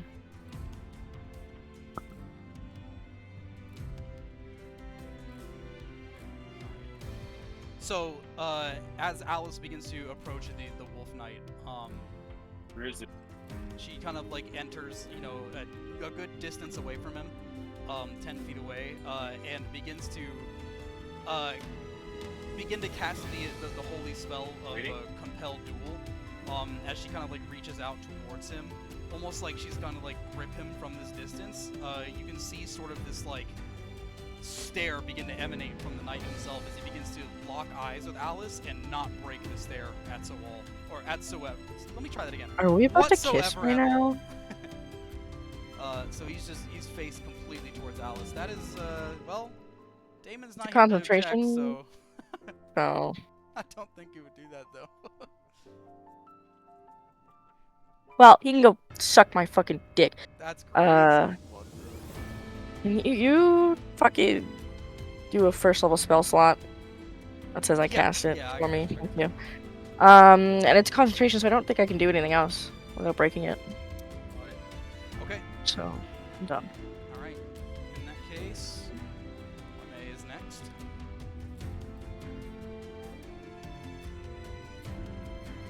Koime is going to begin to transform into her half-horse form, where now the lower half of her body is entirely that of a black mare. She's going to charge this way. 5, 10, 15, 20, 25, 30, 35, 40, 45, 50, 55, 60, 65, 70, 75, 80. Over here directly behind this wolf knight here. And immediately upon doing so, she's going to attempt to hit him with a bag of spores. Natural 20. My goodness. Range.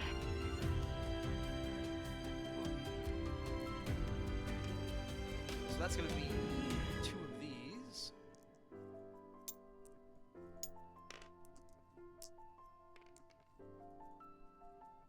That's. So she immediately like rides up over behind him. Again, galloping with half of her body being that of a horse. This gets the attention of a large amount of soldiers, even in the midst of their huge battle. Nonetheless, she charges up with this bag, and almost kind of like a flail, she like swings it around, and then like as she's passing around behind him, slams it into his helmet, with a bunch of spores just bursting and spreading all over the place. And you can see as she does so, this begins to kind of like burn their face a little bit as they lift up part of their helmet to like reach in and start like rubbing and scratching at their face a little bit.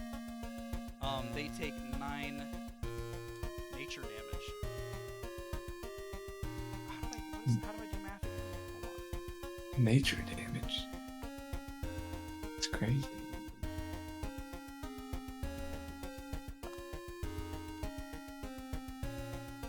Okay, I did it.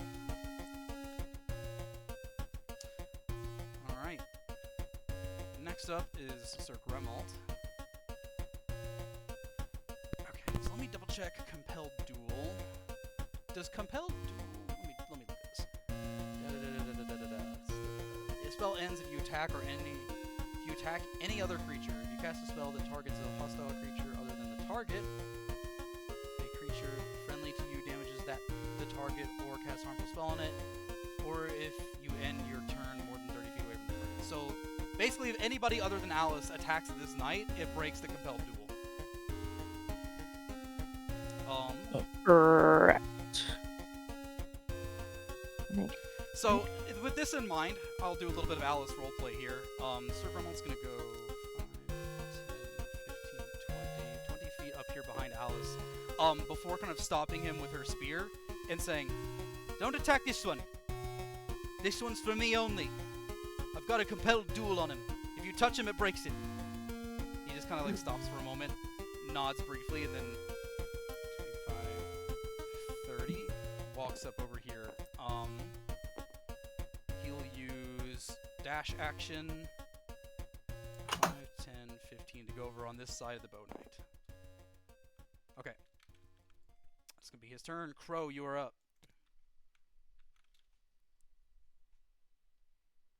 1 second. Find the tab.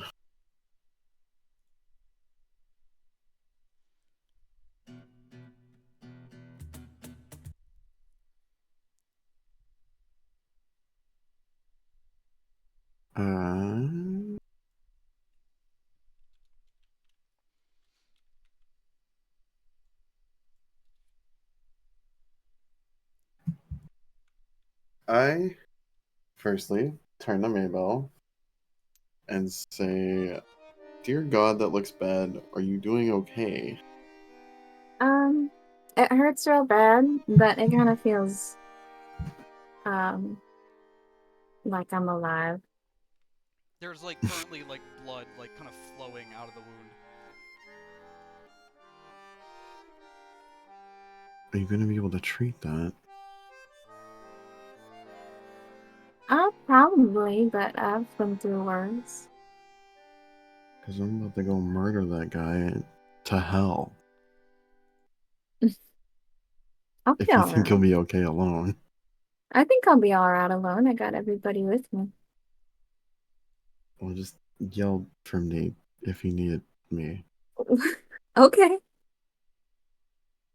And I start booking it. Wait. Oh, yeah. I fucking lost count. Okay. 40, 45, 50, 55, 60. Oh, I'm in front of this motherfucker. Kind of. Ish. Are you using dash action? 45, 50. Yeah, I am. Okay. And I've counted this out 3 times, so I end up like right here with 60 movement. Okay, yeah, that's fine. That'll do it. That'll be it for your turn.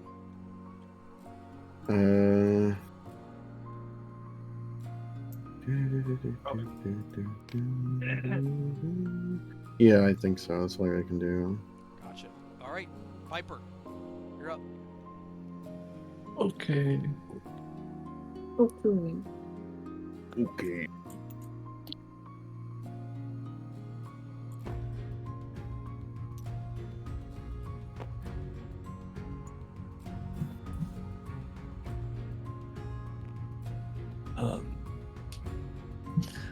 I'm gonna use Eldritch Blast on the Wolf Knight with the Great Bow. Gotcha. All right, go ahead and roll. 17 to hit, That does not hit. 19 to hit. That does hit. Okay. And damage. Okay. And now I'm gonna do it again. Got it. That doesn't hit. 17 17 does not hit. does not hit, right? Okay. I missed 3. Do you have one more, or is that it? Is it just 3? No, I hit 1. That did 10 damage. Oh, I see. You did all the. Okay, gotcha. I missed the 13 roll. Yeah. Paying attention. Okay, gotcha. Yeah, so that's Yeah, 10 damage. That's so you begin to sort of start like rapid firing your Eldritch Blast immediately out in front of you towards this knight with the bow. Most of them flying past the knight and hitting a bunch of random soldiers behind him, kind of like just like knocking them around on and into the snow, like face planting with snow flying everywhere. But one does hit the knight as it kind of grazes their shoulder and it begins to like burn slightly. Is that it for your turn? That's it for my turn. Alright, Sword Knight is going to begin to slowly approach Alice here with sword drawn, as well as their ire. And Wolf Knight is going to... What is Wolf Knight going to do?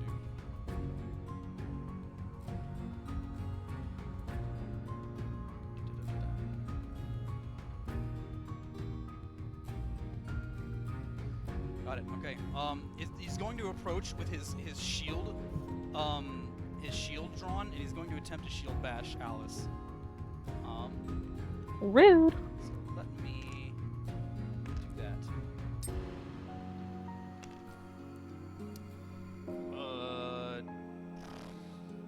What is the numbers? 22 to hit. That hits. Okay, so immediately upon being bashed with the shield, okay, actually there's multiple things that are happening here, but go ahead and roll me a strength saving throw. You're gonna have to do Okay, that. I got you. I will do that. Is this the saving throw? So close to being a natural 20, but it wasn't. It was a 5, which fails. So that is, firstly, that is 9 bludgeoning damage. Alright. bludgeoning damage, and Alice is immediately knocked prone. So she is knocked flat onto the ice bed of the river, with her head just kind of banging against the solid ice. Oh my god. Migraine-inducing hit. Does getting knocked prone break concentration, or does it stay? I don't really remember. Do you have to roll to check?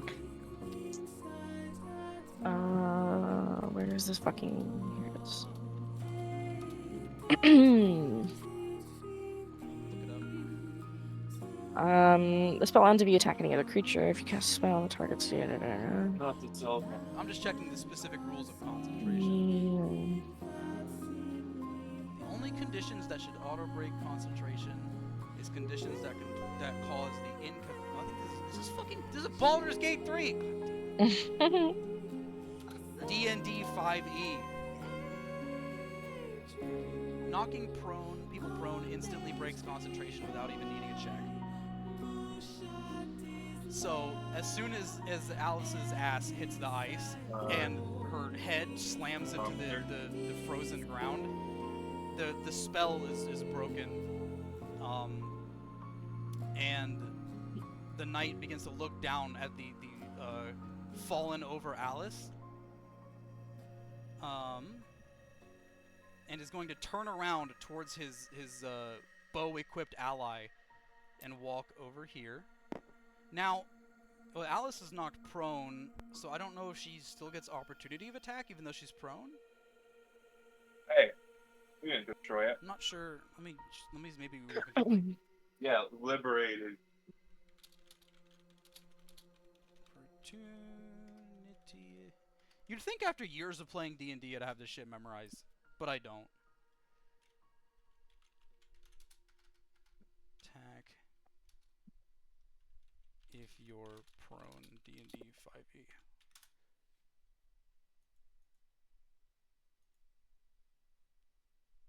Wait, I think it said it just there. I missed it. The only trigger for an opportunity attack is when a hostile creature that you can see moves out of your reach. There are no other triggers. So then that means... Where's this? Here we are. Prone.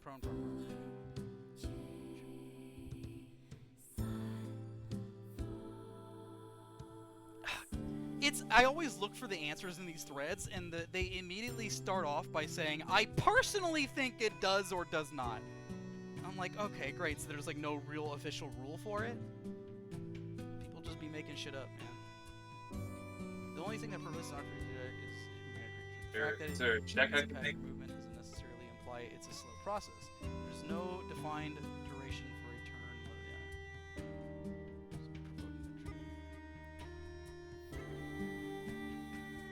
Current rules favor simplicity.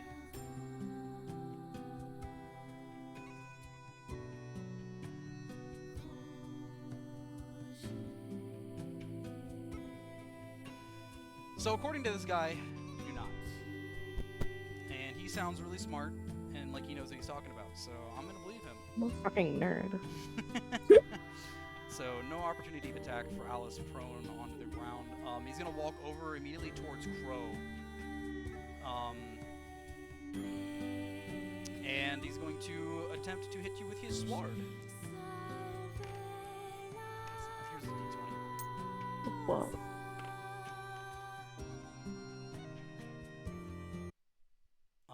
That is also going to be a 22 to hit. Mm-hmm. Okay. Oh, wait, let me double check. Make sure it's the right. Yeah, it is. It is. So that is this much damage.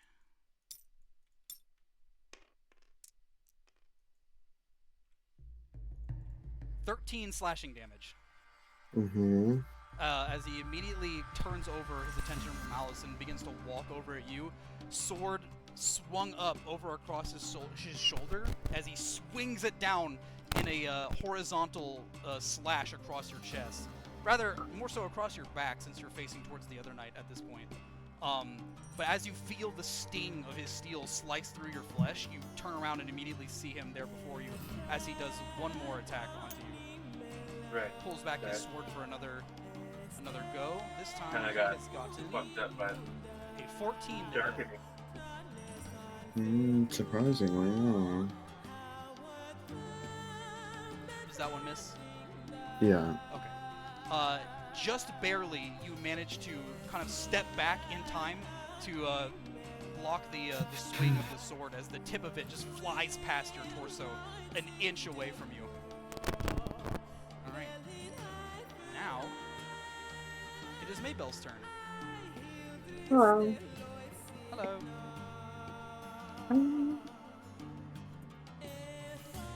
Let me see.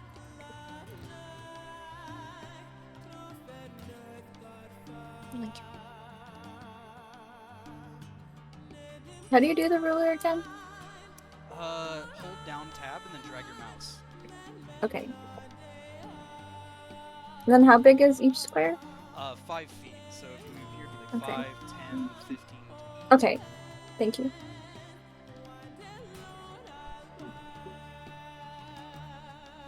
Okay. I can stand here then. I'm gonna do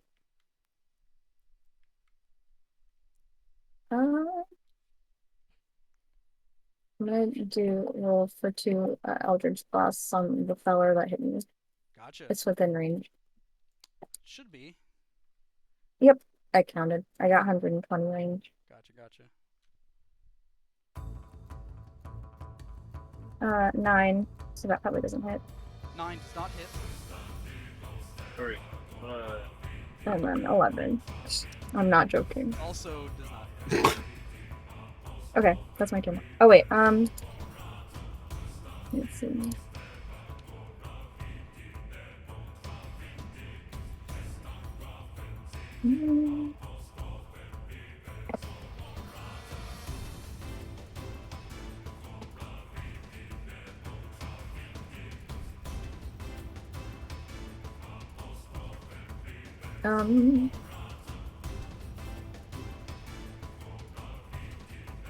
I'm gonna give Bardic Inspiration to Alice.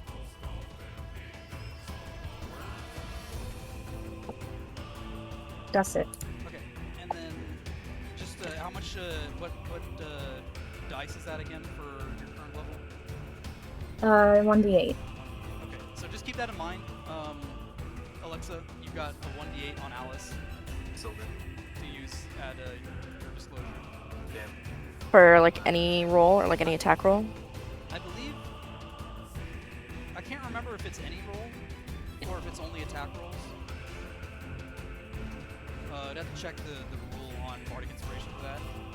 I was muted. What is it? Bardic Inspiration? Yeah, I think it's everything except for damage rolls. She's still prone, right? Alice is, yes. Okay. Okay.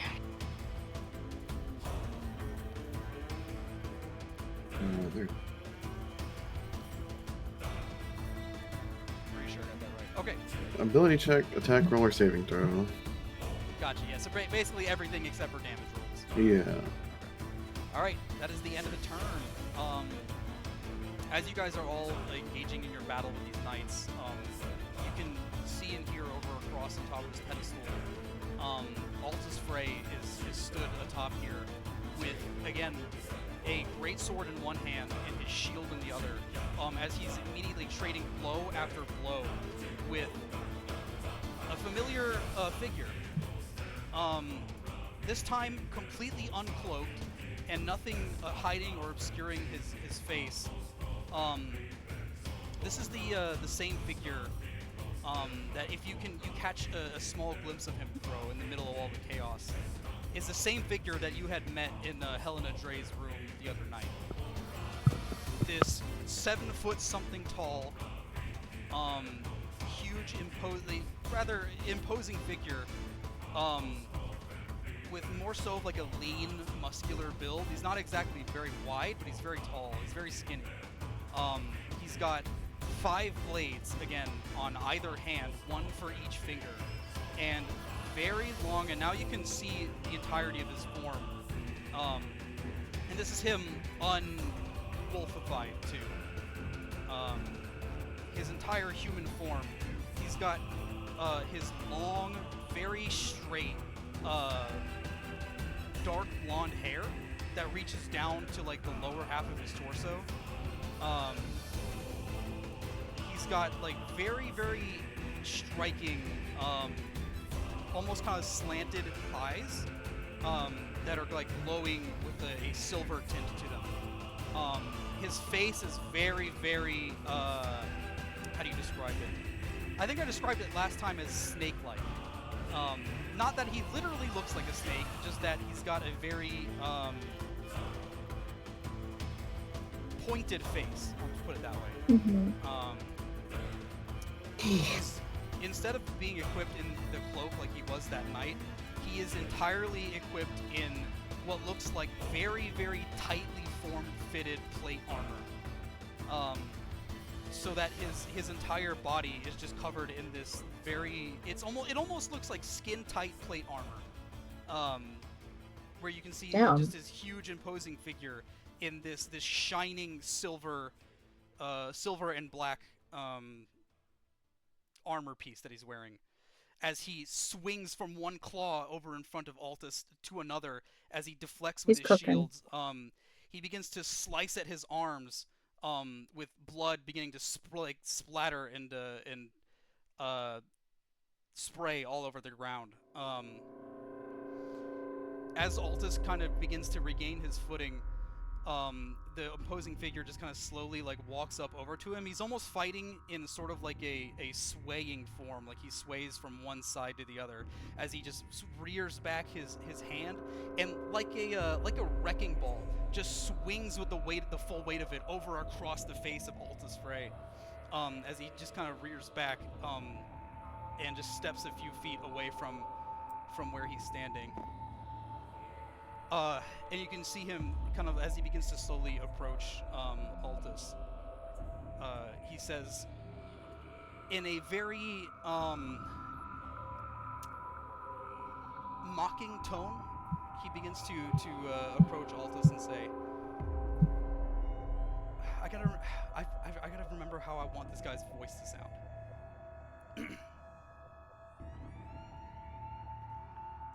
This is the fabled strength of the lion. You are nothing beneath me.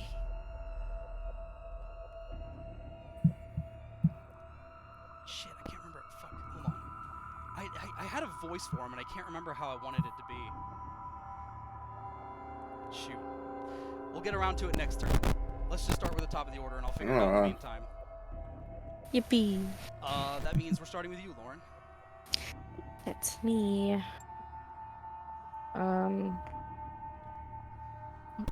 30. Good lord. Mike. Oh, is that me? Yeah. That's okay. Give me a second. Do your turn, and I'll fix it. Whoa.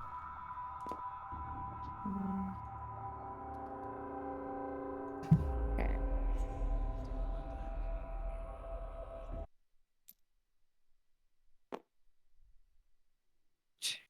Three. 6. Okay, so that's 30 away.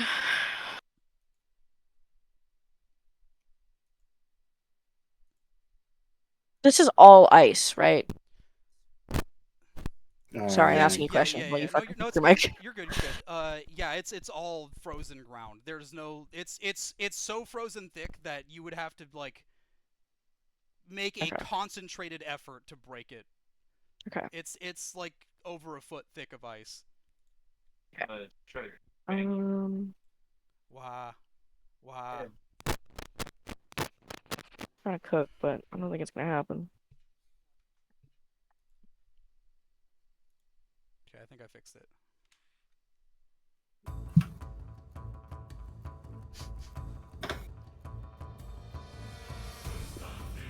I'm going to cast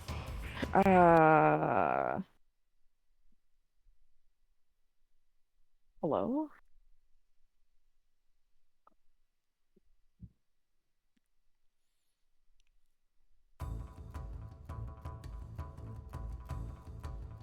Okay, fine. I'm gonna cast Ice Knife on Wolf Nightman.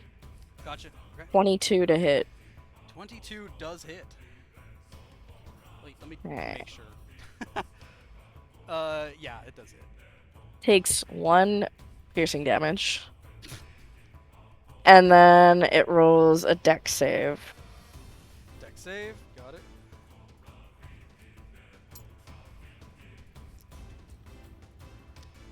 You got an 8.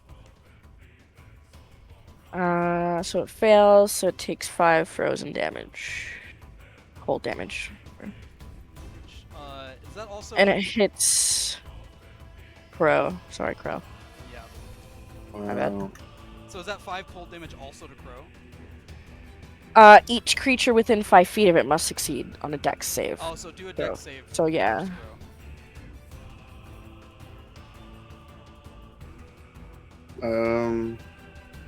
I saw that shit coming, right? You said I turned around to look at this? Oh, I guess not. No, you wouldn't have expected her to do it. No, but I saw a projectile flying at us, right? Sure. Counts. Fucking 12. Oh! What is the ability that gives you the advantage? That's a good question. Yeah, I don't remember. You should probably look into that. It's just right on now. my sheet. No, I'm good. No, I think we should stop for a I rolled a moment, 12. figure out why you have advantage. I mean, he failed with or without. I know, but like, this is Yeah, still what is it, 5 foreign. damage? 4 Uh, I can do math. In the meantime, figure out what that is, and so we know that we're not just making stuff up. Okay. But yeah, 5. It's on the character sheet. Yeah, but we gotta know. How am I gonna make that up? We gotta know why it's there. If we don't know why it's there, or it's not written anywhere, then we gotta take it It's on the off. character sheet. It's on. This is. It's like built in. I can't take this off. It's not like I wrote this in. Okay, I see. We should still figure out what it is, but if that makes more sense, it's like that. Welcome back, Alfie.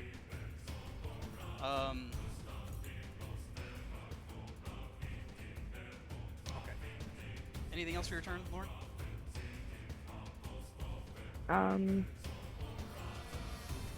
I'll bonus action heal Crow. Oh, thank you. Well, that's nice.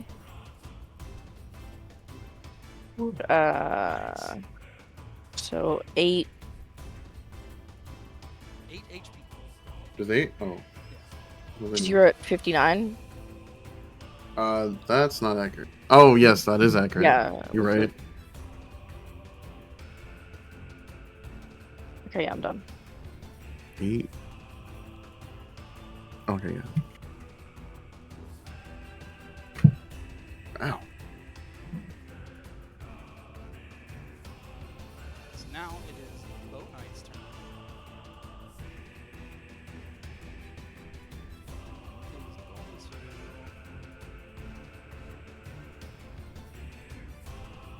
Attempt to leave the area, which means Crow as well as those 2 other NPCs are going to have an opportunity to attack on them. So let me roll for Poime and Sir Grimmel. Oops. You rolled a 3 and a 2.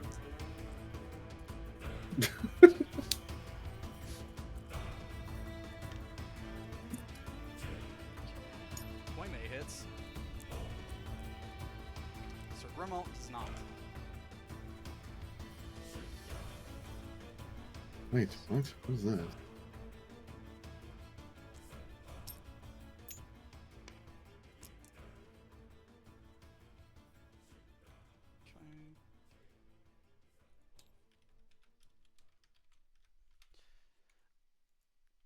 And then for your opportunity of attack, are you gonna try to get him, Crow?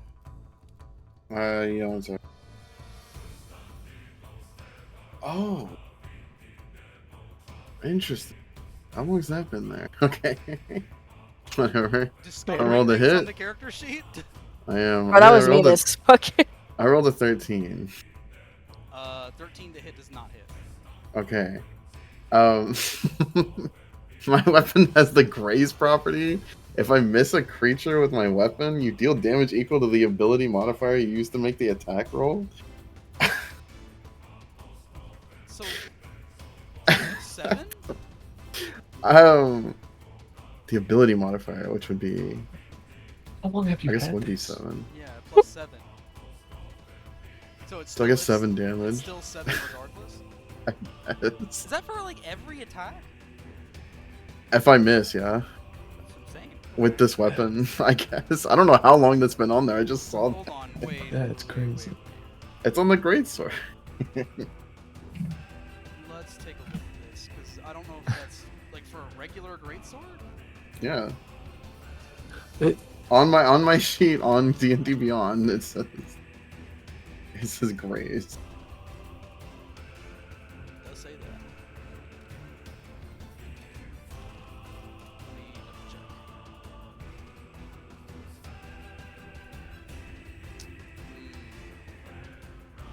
I don't know what it gave me that, but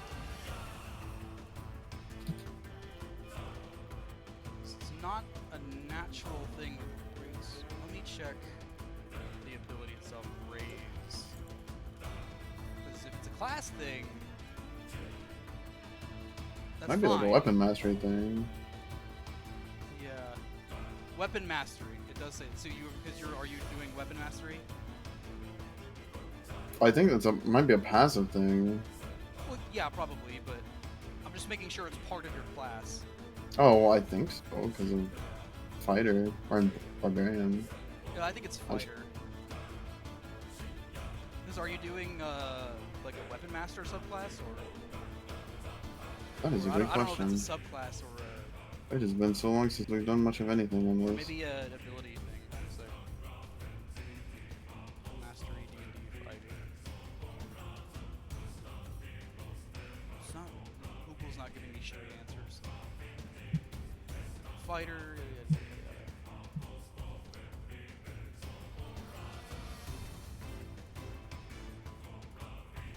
Weapon mastery is a class feature shared between some martial classes that reflects their specialization with certain types of weapons. So if you're doing greatsword mastery, then that would make it would. That's probably what added it. Probably. Okay. All right. Well, Normally, just something- checking in on that. Okay, so 7 damage.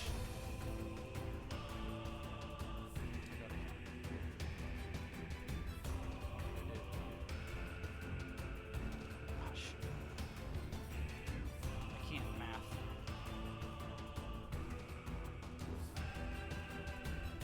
All right. So again, you and Gremmel both reaching your swords out to catch this knight as it begins to disengage from the situation. Koime hits him over the head with another pouch of spores. While Sir Gremmel's sword is not quite long enough to reach, yours is, and grazes him in the back, causing a small wound to form as he runs away. So that's 10, 15, 20.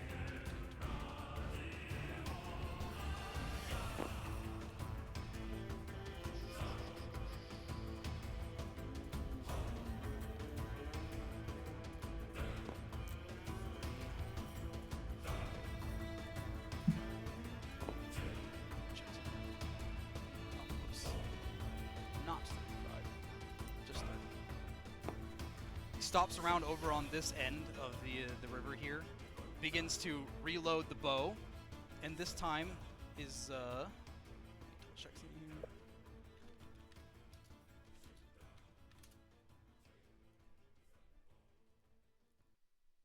I always forget how prone works every time. It's like my worst thing. you'd spend half your movement to stand up. Yeah. That's Disadvantage all. on attack rolls. Attack roll against the creature has advantage if the attacker's within 5 feet of the creature. Okay, that's only if they're within 5 feet.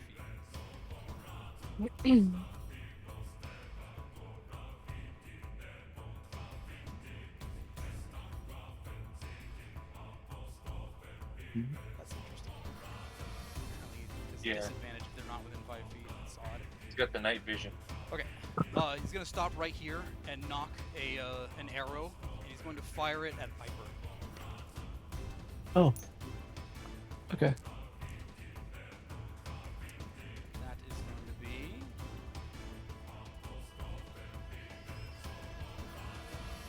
a 9 to hit. Does not hit. Knocks another arrow, fires again. That one is a 10. Also does not hit. Knocks one last arrow. Again, fires it at you, Piper. This time, they have rolled a 23 to hit. How come I don't get to see your rolls? You can watch the VOD. They're all there. Wait. Yeah, that hits. Okay. Yeah, 23. So that is going to be. Oh my goodness. The range on this is kind of insane.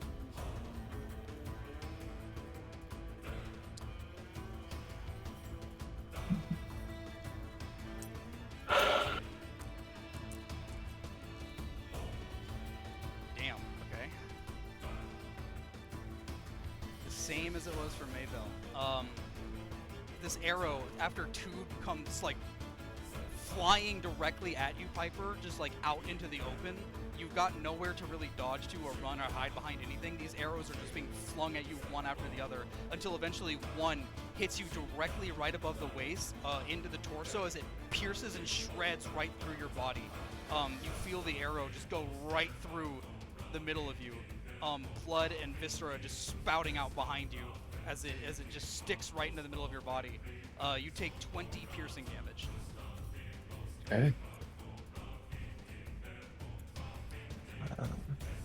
You know what's funny? Even though I don't have my webcam on, I still like stand up and do like hand acting as if you guys can fucking see it. I mean, earlier you said something and I just gave a thumbs up straight to my covered camera, so I get it. It happens. Also, I'm gonna hellish rebuke this guy. Gotcha. I tell him to kill himself, and then he has to make a dex save. Dex save,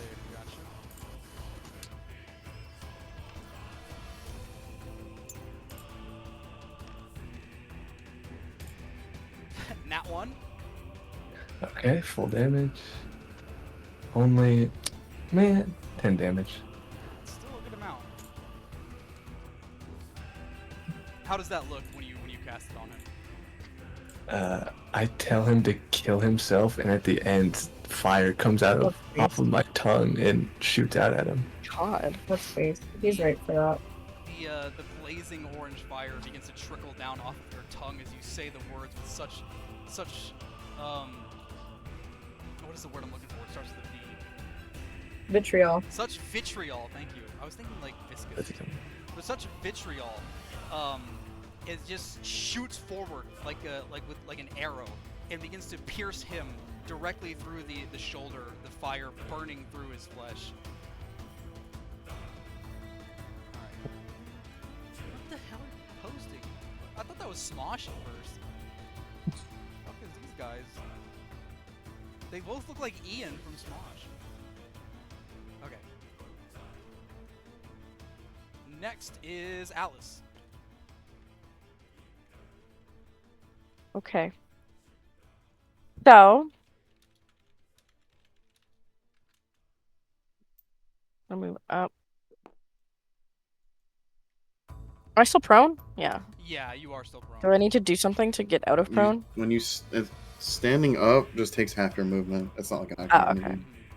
So you can only move like what, 15 feet or however much Alice had. 17.5. Okay, I'm gonna hit Mr. Wolf Knight here. I'm gonna do. I'm gonna do. Where is it?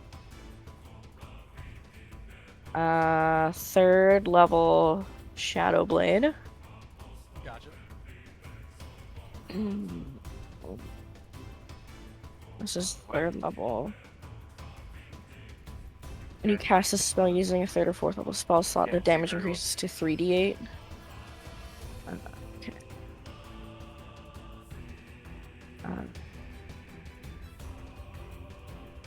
So 3d8. right? Sorry, I was distracted a little bit. Did you roll the hit? No, it's gonna be.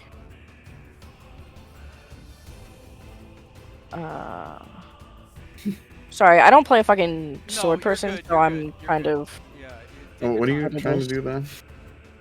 Well, I'm trying to cast Shadow Blade, which is a spell, right? Okay. But I think I have to hit them first. One bonus action. Yeah, so you do 3d8, but I'm assuming I have to roll to hit, right? It's a melee weapon attack, so Yeah. yeah. So hit slash DC.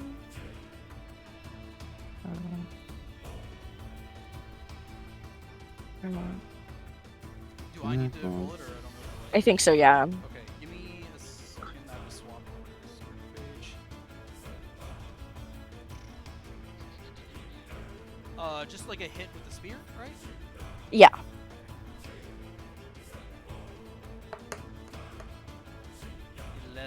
Does not hit. Okay. So I don't cast Shadow Blade then? What the fuck is that? I believe Shadow Blade. It's another.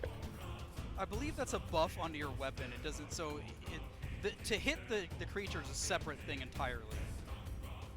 You weave together threads of shadow to create a sort of solidified gloom in your hand.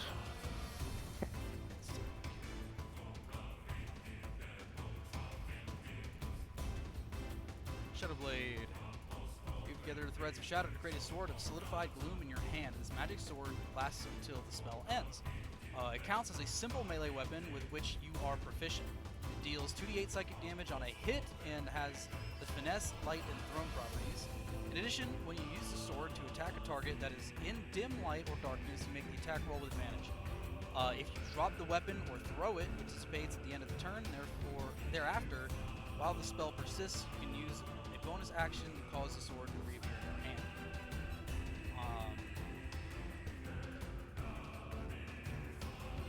So, I'm trying to remember how fucking Damon played this shit.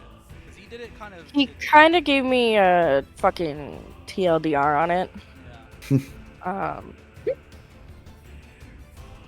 Because I think we did some tweaking to make it a little more in character, so that the Shadow Blade itself wasn't like a separate weapon, but just in fact was a buff to his spear. Okay. He's also playing D&D right now. Sorry. Okay, and then he said I can cast. So, Booming Blade. I still need to.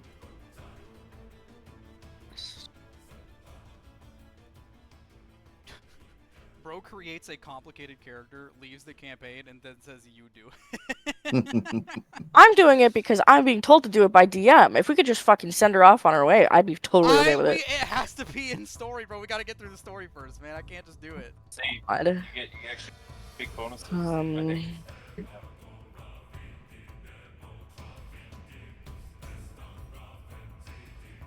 So did I technically cast Booming Blade or Shadow Blade? Sorry. Oh, okay, Shadow Blade. Did I like? If it doesn't hit, is it still used? I think Shadow Blade, you conjure a weapon for it says up to a minute, so that's however many rounds. And you can use that weapon. He changed it? Yeah, they changed it so instead of like creating a weapon, it just like also buffs his weapon. Okay, so his spear is the Shadow Blade now. Yeah. Think of his current weapon now as the Shadow Blade itself. But you would miss the attack, so its effects do not go into effect.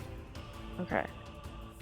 So can I not? I can't attack again then, can I? It does. I can't do anything. Does Alice have? Does he have 2 attacks? I don't know. She has.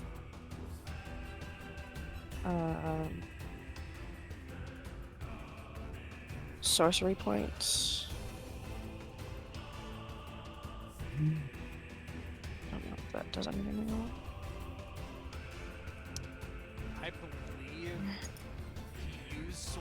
points to do extra attacks, but don't remember how Yeah, exactly he he was doing it.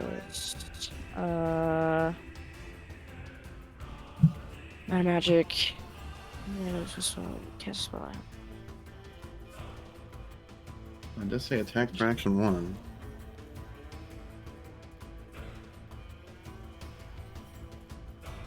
What did you say, please? As on Yeah. to be honest, his attacks per action 1, so I don't think he has double attack. No, he doesn't naturally have multi-attack, but I believe he did something with like he sacrificed a sorcery point to be able to attack again. Yeah, I just can't we don't find have, it we right don't have to now. figure it out. You can. Well, we can, yeah, I'm just gonna end my turn and Yeah. I'll look at it. You're good. All right. So that's one missed attack there. Next up, we got back over here to Koime, who is going to continue chasing after this bow knight.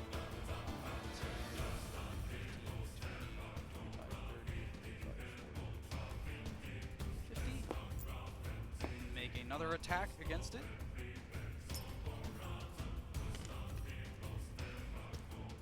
Does not hit this time though. Completely whiffs the spore pouch that she has prepared to attack him with.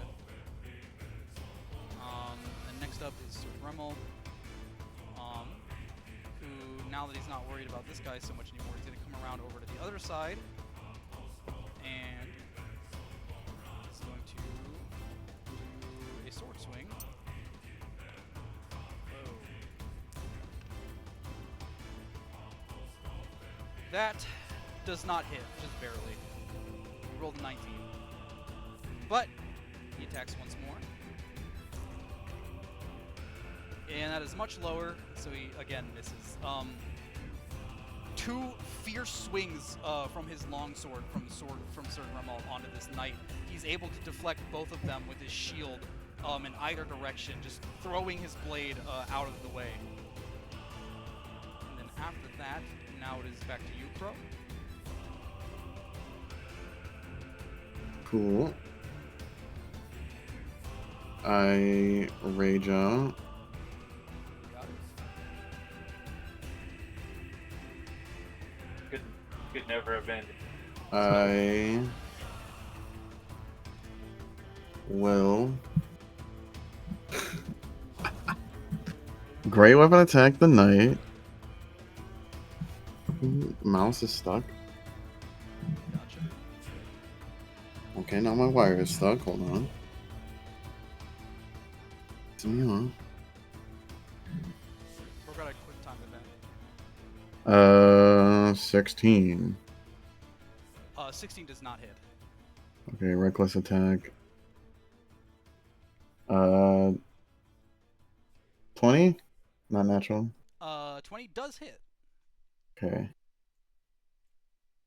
Damn, there's a lot of math here. Hold on. This.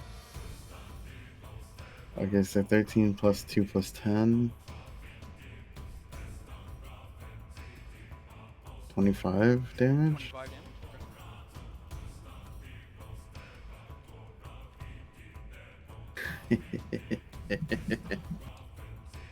And then my second attack, also a great weapon attack. You know how it'll be. Gotcha.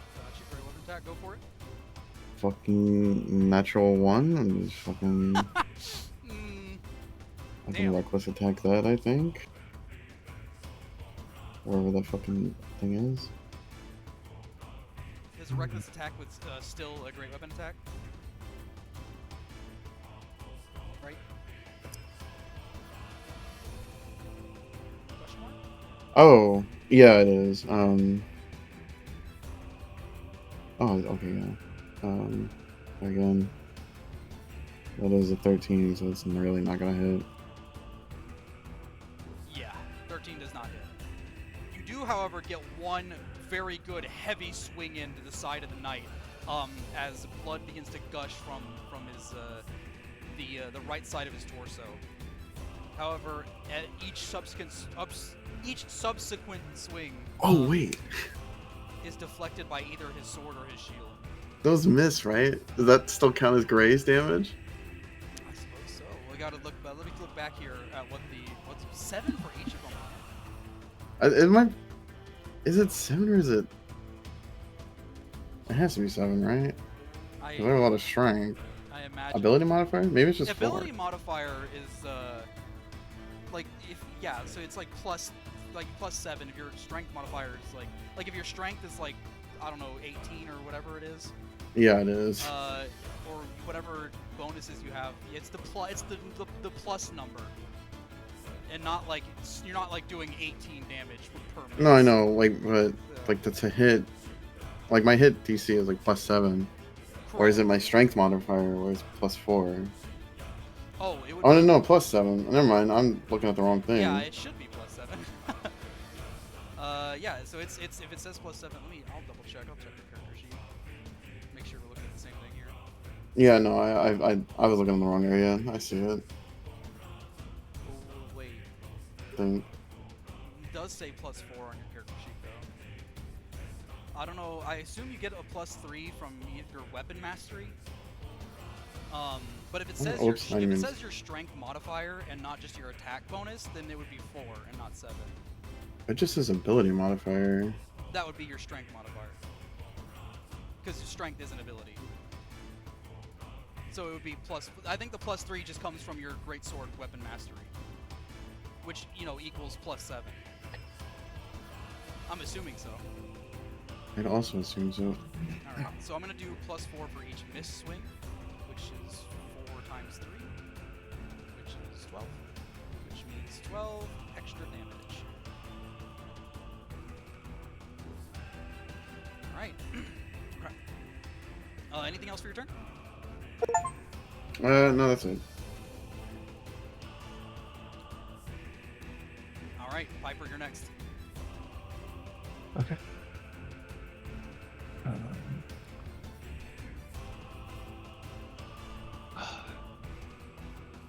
I'm gonna go.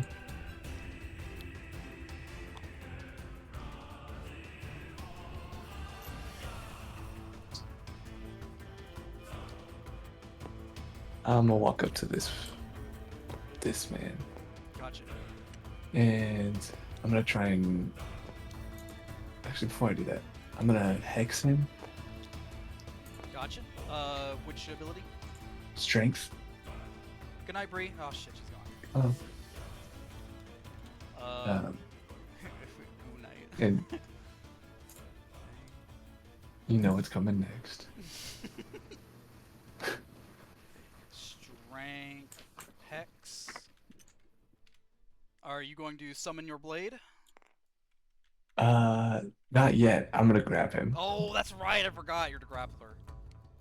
So, athletics or acrobatics check on his part. Saving throw? Contested check. Oh, I guess it's okay. Gotcha. So that'll just be his strength. He has to beat a 19, and he has disadvantage. He got a disadvantage. Okay. Yeah, because I hexed him. Right. On strength. Right. Damn, he would have beaten you with a 23. However, the disadvantage roll put him at a 6. So, yep, does not succeed. Okay. Now that was both of my attacks. Yeah, let me check. But you do have the knight now grappled, correct? I do have him grappled, and is that at the start of turns? So I have the thing for I have a grappler.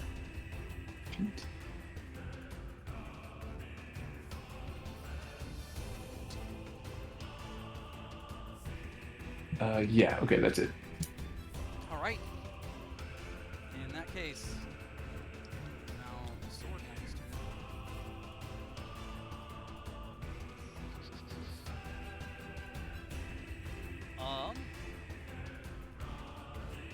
This guy is now going to make an attack onto Crow. Rather, he's going to do a shield bash. So he's going to attack you with the shield bash.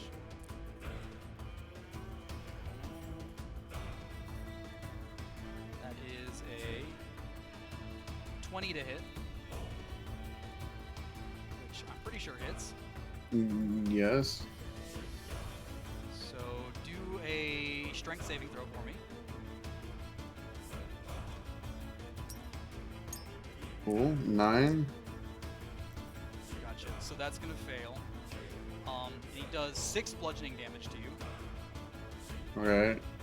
So now you are knocked flat onto the ground. And you take the 6 bludgeoning damage, and he rears back his sword for another swing. This time with advantage because you are knocked prone onto the ground. Not like it's hard to hit me. Let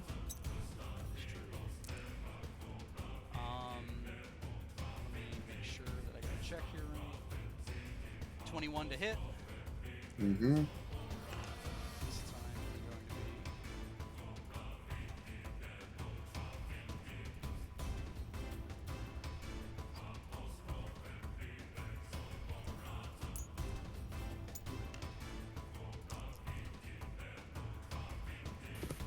13 slashing damage. Mm-hmm. And he's going to do 1 more swing. What is half of 13? 6. Then for his last swing, he got a 21 to hit, I believe, again. Mm-hmm. So more slashing damage. It's not fucking. It was an 8 before. To 12. Plus another number to make it 16. Okay. So 8.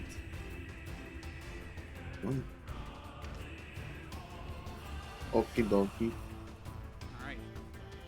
Sitting here on the ground growling like hell. Yeah. 1 slash after the other. Oh, as he just completely too late.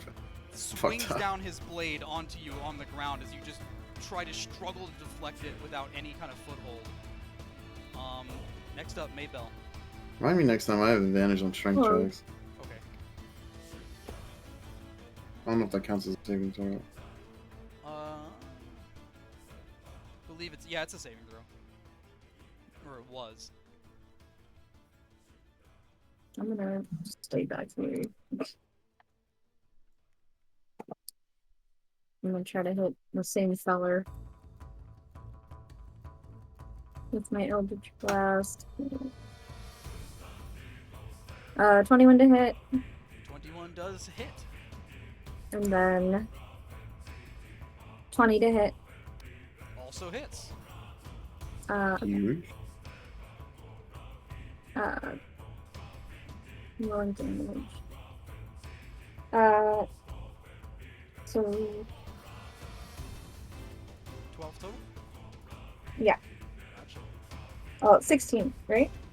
16 now, 4 and 8. 4 and 8. Yeah. Or that's 12, sorry, my bad. Long day. Okay, I thought I was short. I've been working You're like good. literally up until the end. That sucks. I'm sorry to hear that. That's good. Damn. Okay, yeah, I thought I was short-circuiting for a second. I'm like, am I having a stroke? Wait, what? Nah. Okay. So that 12. This. All right, yeah, 2 blasts directly make contact with the back of the knight. Just again, the eldritch energy searing across his body, as it just it weakens the soldier even further. And now.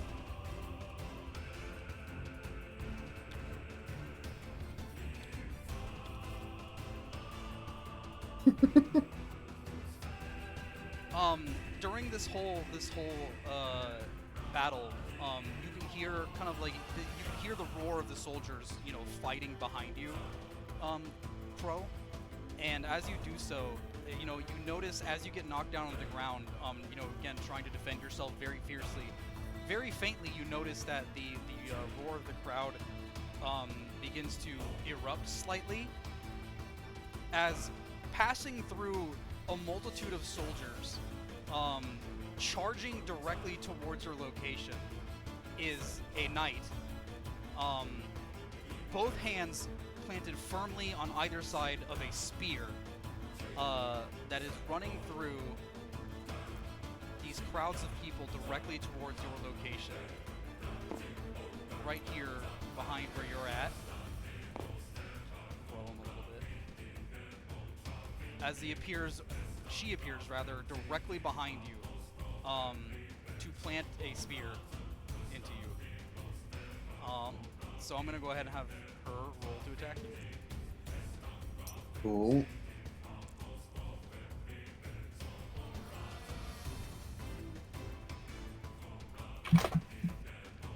Advantage. Even okay, I didn't need to roll that second one. Let me tell you the exact number though. Just in all fairness. What is that? 25 to hit. Which I'm pretty sure is going to hit. So.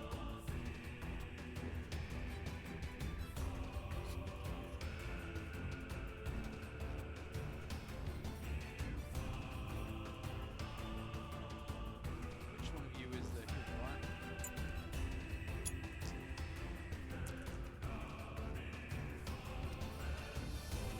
So that is 18 damage, halved, so 9 piercing damage.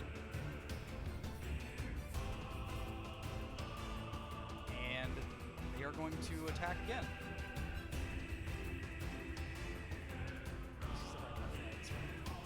So another attack onto you.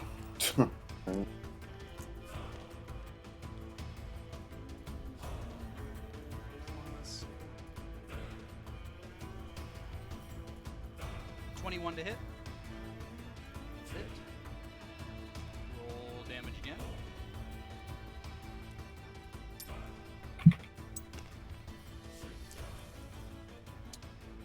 That is 16 halved, 8 more piercing damage. Bro, what is happening? And then one final attack. Again with advantage because you're knocked prone. Yep. Just in case you forgot. Just in case you forgot. Just in case the thing that hasn't changed in the past 20 minutes, you forgot. Just mentioning it for the sake of mentioning it. 20 to hit. Which means more damage. That is, once again, 16 halved, 8 more piercing damage. So this knight with this spear again charges through the ranks of people behind her to just completely come directly towards your location, and just begins like stabbing you nonstop as you struggle to get any kind of semblance of ground. You're just laying there being poked at essentially. And now. But before we get back to the beginning of the turn order, back onto the altar where these two figures, Altus Frey and Severin Korik, are fighting. Altus begins to kind of swing back his swords directly across the arm of Severin, kind of like tearing a long tear into his armor. I'm really good with words. As his arm begins to bleed profusely from the right side. As he does so, Altus uses his shield to bash Severin like directly in the torso and knock him down backwards onto the ground, so that he is now knocked prone. And he takes his great sword and begins to like point it over at Severin, as if to directly over by his chin, as if to claim victory. And he begins to say, "I will not let you overtake the lands of my ancestors, beast! Surrender here or die now!" To which Severin begins to kind of like he lays on the ground with his arms to either side, and he begins to show his palms as he just kind of looks up and gives a very kind of sheepish smile, and says, "Oh, but young Altus, this is not the land of your ancestors. This is the land of my ancestors, in case you forgot your history. We're simply just coming back for what's ours." And he begins to quickly swipe at the right leg of Altus, while laying down on the ground. Again, the blades just cutting through Altus's boot as he just yelps out in pain and then goes down to one knee. And Severin gets back up and rears back his claws for another strike. But now we're going to go back to the party, top of the order of which is Lauren. Alright, I'm heal botting. Mr. Crow, what's your health actually at? Oh, hold on. I can't do math. I forgot to do the last thing. Oh, I thought it was water. 33. Okay. Alright. No, this is Alice. It's like, where are my healing spells? So...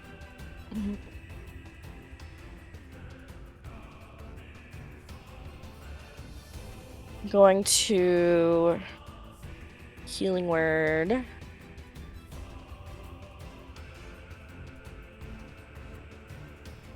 For 8.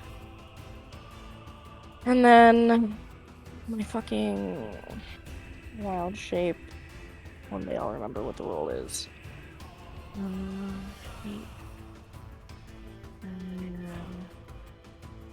8, 9, 14 health for you. Hog.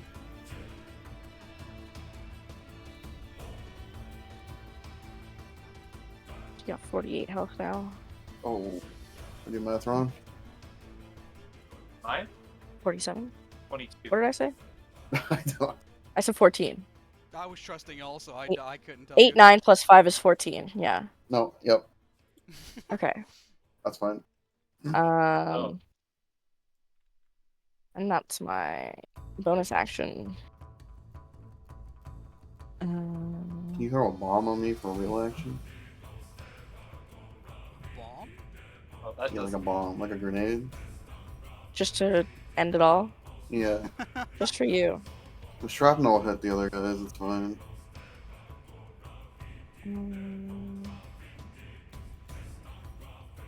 30-foot radius. Am I within 30 feet? Fuck no. Okay, fix that. 1, 2. Can you get like a real sorcerer that knows like Blizzard? Thundaga? Real sorcerer. Okay, and then I'm gonna cast Fire on a guy? oh god, where'd it Where's go? Sora? Stopka? Or They don't have a time stop ability. Vitality, which is a concentration. Healing energy radiates from you in an aura with a 30-foot radius until the spell ends. The aura moves with you. Yada yada. You can use a bonus action to cause one creature in the aura. Here's my bonus action already. Fuck. Do you still want to just do the aura? But what does it do without the bonus action? Nothing. Oh, just does it take a exists. bonus action to use? Yeah, Okay. my bad. Just exists until I got excited. next turn. I Wait. think she can't even activate it, is the thing. Oh, I see. Well, you still got your main. Whatever. No, I can activate it. Casting time, 1 action. Okay. Oh, It's then, just she can't do anything with it. I until can't next do turn. yeah. Next turn she uses her bonus action to use it, but she also still What? has her main action to do whatever else what with. spell is this? That was my main action. It was Well, I know, casting but I'm that. saying that theoretically next turn. Oh, okay. Yeah. All right. Okay, was that Yeah. it for your turn then? Yeah. Okay. On to the Bow Knight, who's currently grappling or being grappled by Viper. Mhm.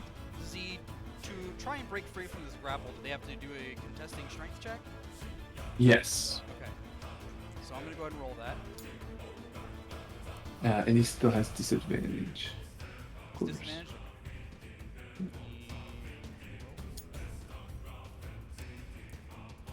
Yes, be a 21.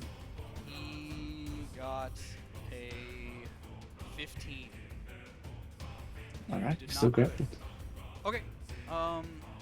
In that case, they can't do anything with their turn, right? No, I don't believe I don't so. think so. I think they're like incapacitated, Yeah, essentially. basically.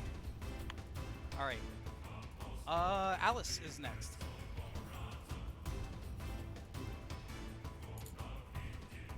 That's me. Sorry, I keep forgetting. Fuck. Okay, we're gonna try this again. Right? Mr. Wolf Knight. Got it. Going down. I'm casting. I'm gonna roll the hit first, I guess. For the spear. I think technically it is shadow bladed. It is, yeah, It 'cause is. you already made it shadow bladed last turn. You enhanced your weapon, so when you hit, it'll do the extra. Yeah, think of it as a weapon buff. You just buff your weapon. Okay. So yeah, I'm gonna roll to hit with my spear if you do that for me. Awesome. Yeah, I got you. Onto the sword knight, right? Yeah. Gotta swap over to his thing. I should just open this up in another video. Just swapping between these different spear to hit. Ooh, it was almost bad, but it was actually good. You hit. Yay! Okay. I can roll the damage here, I guess, on mine. So because it's at a level 3 spell slot, I'm rolling 3d8. Psychic damage.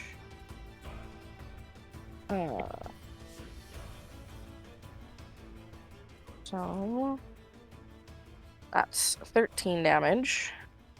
13 damage. And then the cliff notes here. And it still adds her proficiency / strength. I'm assuming that's already added with D&D Beyond. For what part? Yeah, I believe, because that's Yeah, what okay. the +4 and +2. Well, Ow. Wait, do you mean for damage or to hit? For damage. Because he said you cast Shadow Sword or whatever it's called, which changes your attack to 2d8 plus an extra d8 for each spell slot, and still adds her proficiency / strength. Then, yeah. So +3. So +3, and then whatever your proficiency is. I don't know what Alice's proficiency is. Where would I see +3 that? also. So +6. So yeah, 13 + 6. So 19 damage. Okay. How do you want to do this? I was gonna say the words. Say the words. She's gonna go like with her spear. She's gonna go up under through the rib cage, and it's sort of just like covered in that like golden flame. And then if it could like just spread outwards through the dude. She finds the perfect opening in the knight's armor after multiple blows from both herself and Crow and Maybell, to find the opening in the back, and she, with all of her force, aims directly for that small opening, fits the tip of the spear in, pushes it in further she can feel the meat and bone ripping apart as she pushes it with all of her might into the middle of his torso. And as he kind of like breathes back in pain, he like drops both his sword and his shield, and with both hands grabs the spear that is now entering his body, as he just kind of like sits there and begins to grunt heavily in pain. But before he can do anything about the spear, he notices as he's grabbing it, it begins to burn with the golden flame that begins to slowly approach up through the spear and directly into his wound, as it just begins to spread slowly outward. You can see briefly from behind all of his armor, a bunch of flame just whoosh from every opening in his armor, as he just begins to fall to his knees. Alice pulls out the spear, and he falls limp dead onto the ground, right next to a fallen over Crow. Boom. take that, you son of a bitch. Alright. Anything else for Alice's turn? No. Okay. In that case, we are now on Koime. Koime is going to... While this guy is... I assume she has advantage to hit on a grapple target. I believe that's what we did last time, yeah. That would just make... Because they're restrained. Like, if they have advantage on a prone target, they surely have one on a restrained target. Yeah. Yeah. So, she got... just enough to... Wait. This is the bow knight. It does hit. Ooh. Just hits. Or rather, just hits +1. And let me roll damage for her spores. She tries to choke him out with them again. That's going to be 11 damage.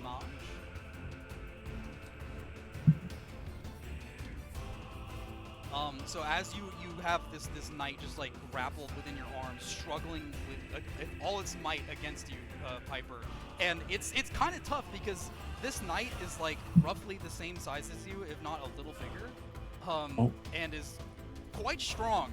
And it's one of the harder things you've ever had to keep constrained, but you are doing it successfully. As it stays constrained, Koimei comes up from behind and just takes the bag and just completely opens it up and empties it over the top of his head, so that you just hear like violent bloody coughing, as you see a little bit of blood splurt out from the front of the helmet. Alright, and then next is Gremmel, who's going to, now that guy is dead, going to turn over towards this spear guy, who is assaulting Crow. So right here. And he's going to do his standard 2 attacks with his longsword. Let's just roll them both at once. Natural 20 on 1. Oh. Natural 20 on 1, and because they are two-handing the spear... Yep, because they are handing the spear, the other one also hits. Just hits. So that means that is going to be double dice. I gotta look this up.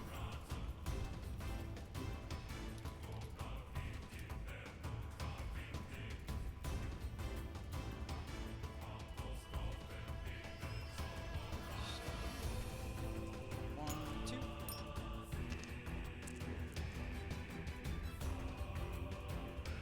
12 damage on his first strike. Numbers. Oh wow. 12 on the other one too. That's crazy. That's max damage on the second one. That is 24 total slashing damage.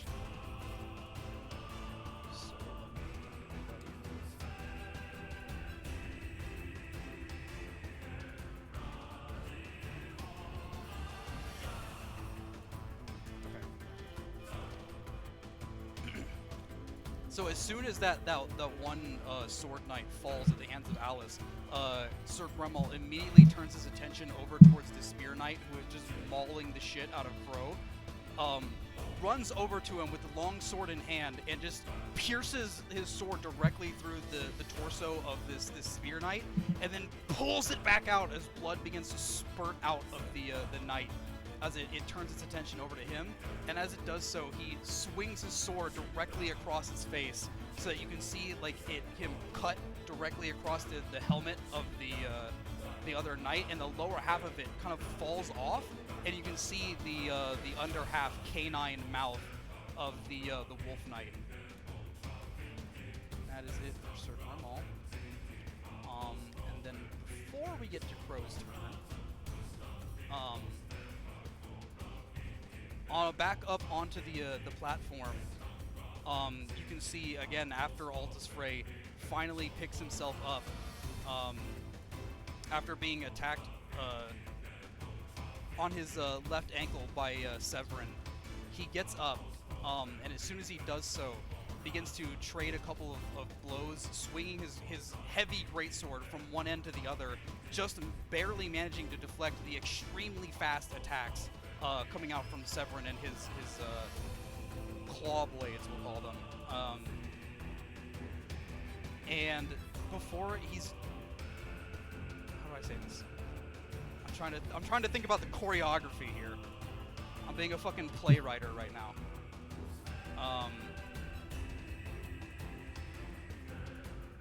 He swings his sword, and just before he's able to land in a heavy blow onto the side of his torso, Severin brings the claws of his hands directly up to the front of his neck, so that they both just kind of freeze in place, with Severin holding his claws directly onto Aldous' jugular.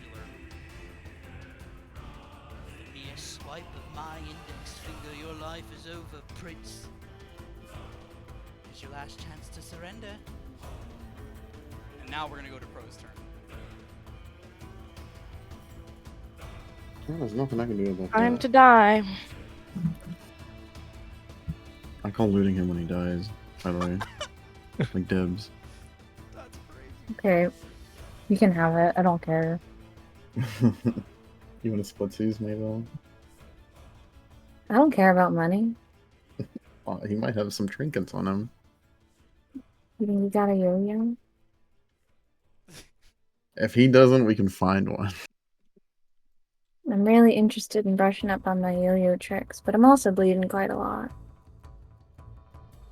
Still the guy alive I here? have to imagine if this is a canon conversation, it's being shouted across the battlefield. It is.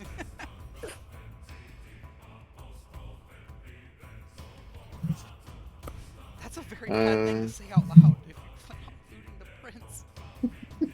That's not good at all. We should There's too much probably, fighting. yeah, hey, is that canon? That conversation you just had? No, that's not canon. Okay, It's not cool. canon. Just wanted to go ahead and clarify that. That would have had some pretty gnarly consequences.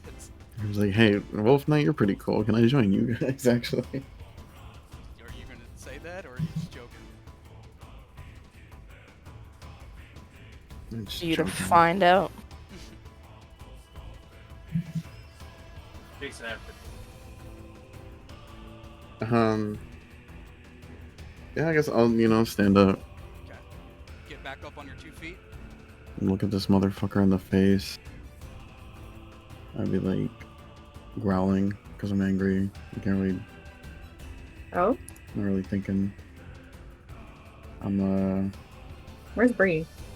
great weapon attack. Gotcha, great weapon attack. 16. Does not hit. Okay, reckless attack. That's a 12, okay. Also It- miss. It's not technically 2 attacks, I think, by the way. Yeah, it's just you I think it's reckless- advantage, so it's just yeah, like... it's just the one attack. Actually, well, no. I'm not going on Baldur's Gate. On what? I'm pretty sure if it's like a Where the reckless fuck is attack, he? it's you making the attack reckless. Not that you're Oh, just no, doing yeah, a it is. secondary reckless attack. It's just you were Gives turning advantage. that That's right, attack that's right. Yeah. into That's... a reckless one, so it just counts as one attack. Then I'll try again. That's a 19. That one does hit. Okay.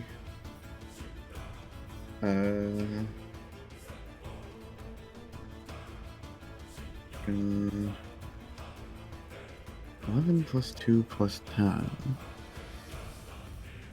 23.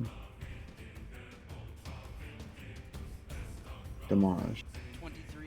Okay. Did you add the mist damage from whatever it's called, cleave or whatever? How did I? Oh, the grays? Grays, That'll 'Cause that would just that would be, just be plus what did we say, 4. plus 4? Yeah. Okay, then from that missed attack, yeah, so what did I say, 23, 27 then?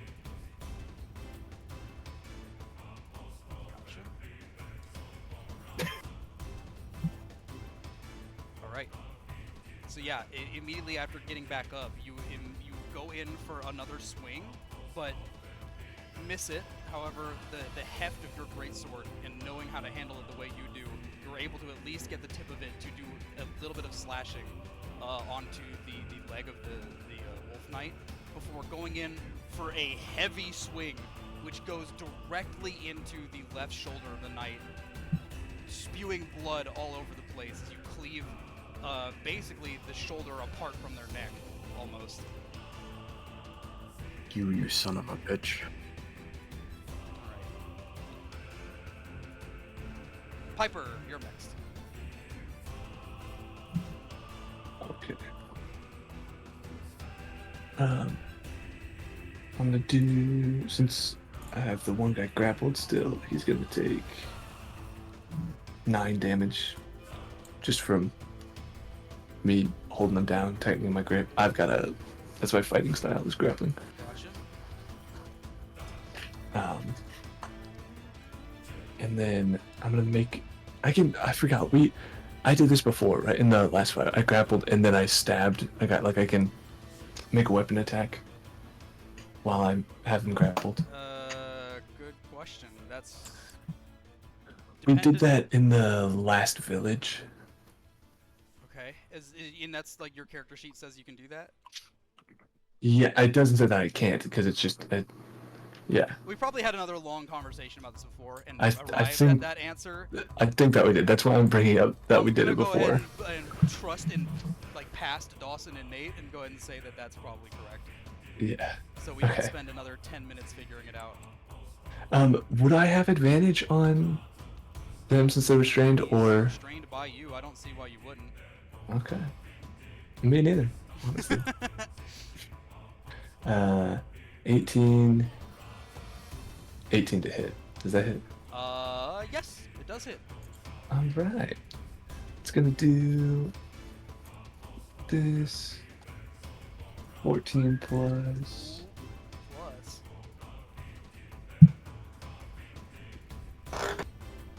20 damage. Alright. Okay, you go. How do you want to do this? Oh, nice. That's almost max. So I have him like in a headlock, I'll say, and at the start I tighten my arm around him to choke him out a little bit more, to do a little bit of damage, and then I can summon my sword as a free action. So we'll say I just put my hand next to their side and then summoned it, so it just pierced straight through their side. So yeah, you're like, again, struggling to grapple this knight, but you're doing it with all of your strength, so much so that the plate armor itself begins to bend, and you can hear like the bending metal as you hold them as tight as possible. The slight kind of like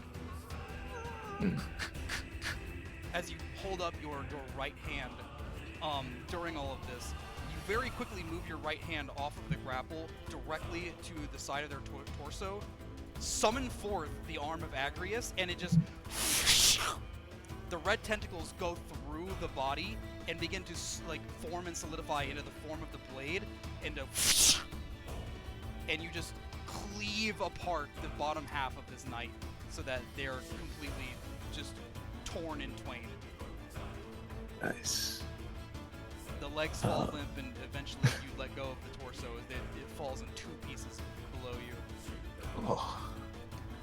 Okay. As you do so, immediately Koime kind of looks over towards the stage where Altus and Severin are standing, and she begins to make her way over. Same thing, by the way, for Sir Grimmel. They both kind of notice what's going on over there.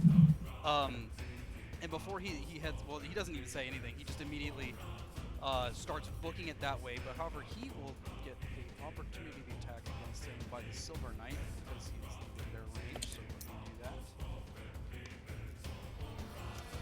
That is one of the first low rolls of the night, which is crazy.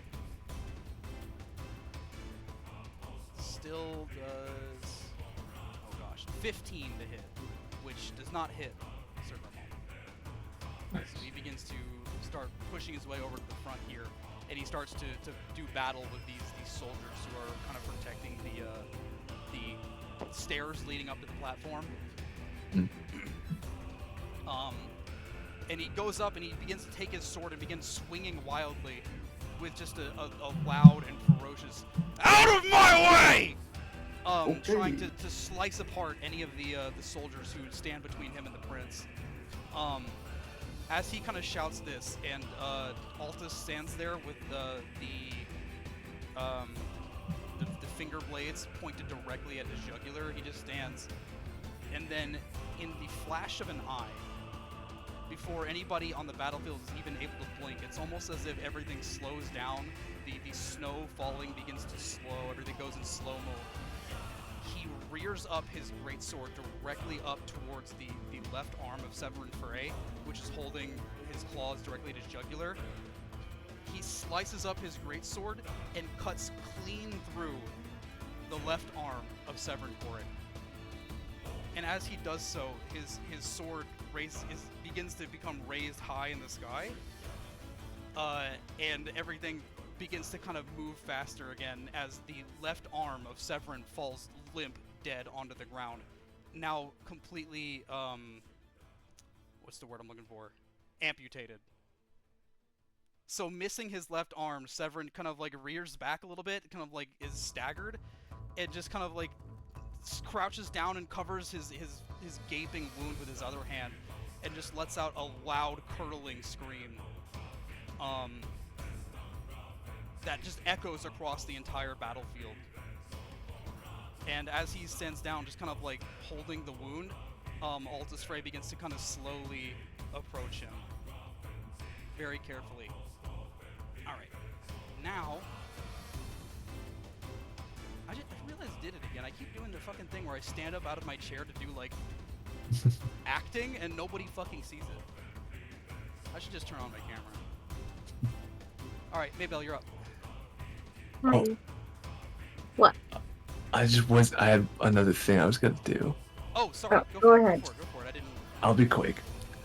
No, you can take it. I'm gonna... Over at the Wolf Knight over here. I'm gonna point over at him and re-up my hex on him. It'll be another strength hex, and then I have another attack still, and I'm gonna shoot 2 Eldritch Blasts on him. Go for it. Let's see real quick. Ah, miss. 17. Both miss? Yes, both miss. Okay. That's it. They just fly past the knight and begin hitting the rubble of the ruins behind them as stones begin flying across the battlefield. Alright. Now we are on to Maybell's turn. Sorry. Yay. No, good. Let me just check something. Okay, I'm good. I'm gonna attack the wolf creature. Hold on. An Eldritch Blast him. If we couldn't tell. Nice. Yes. Spear Knight? 17 to hit? Sure. Okay. Wait. Whoever. Hold on. Who are you attacking right now? Whoever. Who's on the board right now? Really just the Spear Knight. Yeah, then him. Okay. It says Wolf Knight when I hover him. Yeah, I know, but he's just holding a spear, so I Yeah. can hold a spear. Yeah. You got it. That's, yeah. So 17 to hit. Does not hit. Okay. 20 to hit. That one does hit. Okay. 5 damage.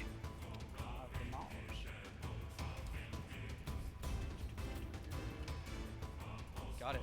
So from you're kind of standing back here on the more open end of the battlefield, pretty much becoming the new sniper now that the other bow guy is dead. Flinging a couple of Eldritch Blasts across this huge open field here. One of them managing to hit the knight, the other kind of just flying off in an alternate direction, hitting another soldier back in the crowd of people behind them. Is that it for your turn? Mm-hmm. Okay, so now the spear guy's turn.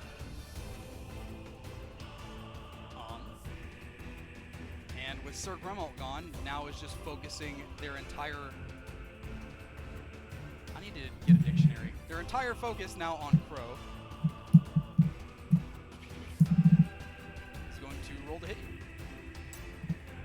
But not with advantage, because you are not on the ground. 12 to hit. No. It's not hit. Second attack. That one, yeah, I'm just going to tell you it's going to hit. But let me get the number. What's that? 24 to hit. No. Oh, come on, that one hits. We all know that one hits. Let's do damage for that one. Shoot. What is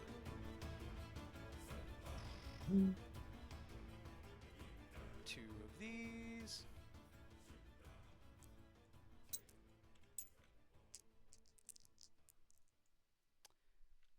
is 13 piercing damage. Halved means 6.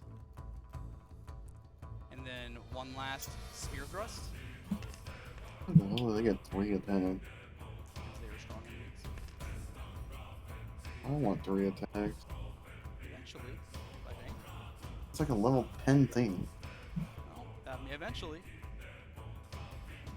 You think these things are level 10? Yeah, and you're bodying them. What are you trying to say? Then I should be level 11 then. I think I should have made these guys stronger, is actually what I'm thinking. I almost got like 1 tapped in a turn. That is true, that is true. I took like 80 damage. Well, this is supposed to be like a boss encounter, so it makes sense. You put like 8 bosses here. There's 3 of them. If I put one guy, you would just one-turn them. Just give them triple the amount of health. It's still what they would suck. It's bad. I found actually as DM, the more engaging and difficult encounters are not when you have like one really strong guy, but like multiple decently strong guys. It makes things more fun, you know. Anyway, I lost count of what I was here. 11 piercing, which halved is 5. So that's 6 and 5, so 11 total piercing. And that is it for their turn. What was it? What did you say? 11. Halved? Well, no, the other 2 numbers were halved, and it adds up to a total of 11 for the 2 spear hits. So for that entire turn, you took 11 piercing damage. Oh. What was the second damage then? I already added 5. the other one. It was 6 plus 5. Oh, okay.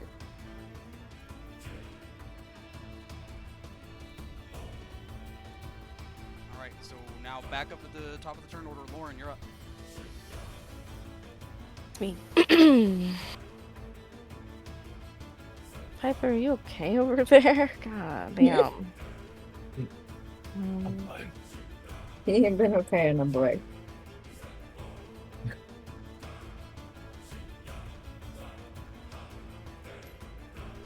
I move here. My thing is 30 radius or whatever, so I think that reaches Piper. 1, 2, 3. Yeah. Okay. Yep. So,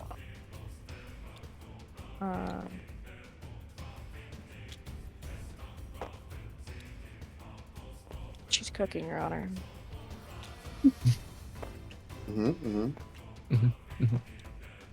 If you need help, don't be afraid to ask. But I believe in you. Okay, so 8 healing for Piper. Alright, that was loud. And then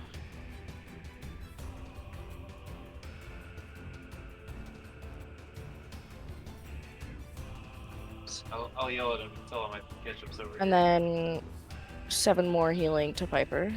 Oh my gosh. That's That's now. He's so full happy healing. about it. Oh. Like you just got a birthday present. Yeah, it kind of is. Yeah, here you go. The gift of life. Oh, that's like the first birthday present. Yeah, pretty much. Being That is alive. true.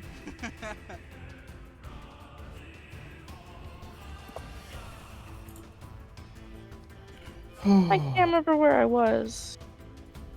You're It's down here. I- No, I- but I see, yeah. I was down I here. think you were right here, yeah. It's like 5, 10, 1, 15 2, feet to get here. 3. I'm gonna move up here then. Hey, Crow. Oh, hey. He's growling. He's really mad right now. Oh. He's not Don't at tell you. me that. He's like Maybe a like- feral Oh, creature what? when Huh? he's mad. Oh, okay. That's Just when he's interesting. mad? What else? That's for you to find All right. out. What? What? Hello? Good Hi, lord. Crow. I'm just gonna heal you up so you can, just don't hurt me, okay? I'm just gonna lay my hands on you for a second, Okay. Mm-hmm. All right. So you get 18 healing. I think you might God damn. need to help him I a can't do little bit math. What is more. that? 55. Oh, you're so smart. For where's Bree? And then I'm gonna do my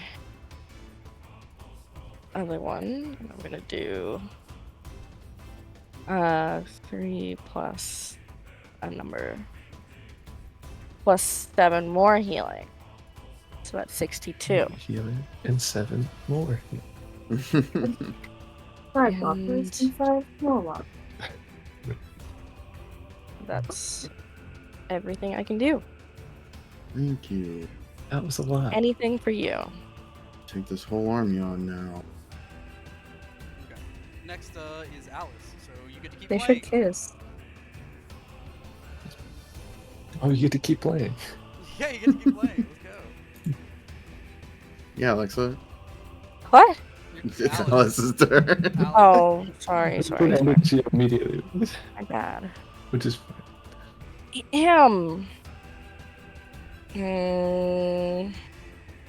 So I'm gonna cast Booming Blade on myself, which is my action. Right? And then I'm gonna cast. Wait, hold on. I don't know if Blooming Blade works the same as Shadow Blade. You can do both of them at the same time, yeah. Yeah, but Blooming Blade is an actual attack, I believe. Yeah, that's an attack, not a buff. I think. You brandish the change how it weapon If I remember the way on a he was hit. playing it. The target suffers the weapon attack's normal effects and then becomes sheathed in booming energy until the start of your next turn.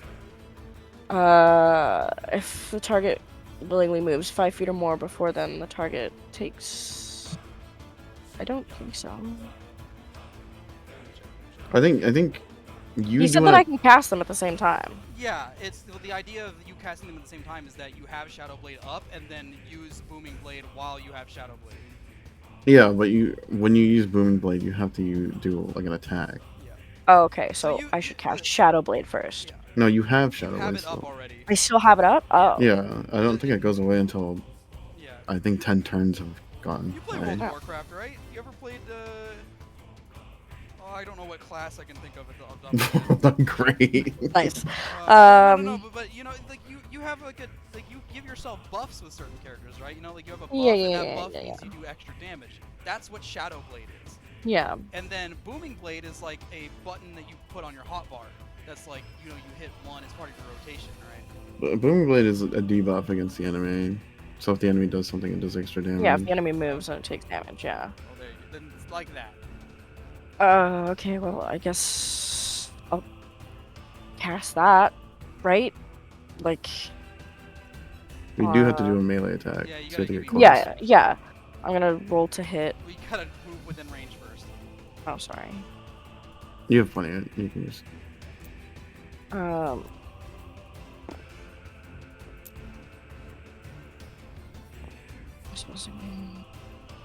To me, okay, so yeah, roll to hit, I guess, with the spear. Correct? You think you have to roll that? Is it a 1d8?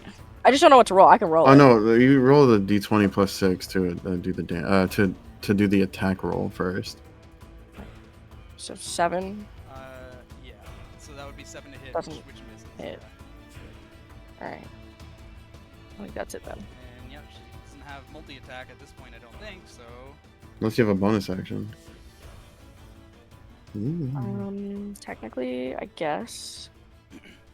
But nothing. Yeah, bonus action I can't can be used use. as like an attack, though. It's just certain abilities you can use as bonus actions. You can Misty Step away. Ooh. That's all you really have. Misty Step, Compelled Duel, yeah, and I'm good. Shadow Blade. You already have Shadow Blade. In that case, I'm passing over both Koime and Remal's turns, so Fro, you are up. Oh. Am I up? Or is this Spear Knight, quote unquote, going down? Reckless attack, great weapon attack. It's a 16. Does not hit. Okay. That's a 20. But not that. Just a 20. That does hit. Okay, damage time.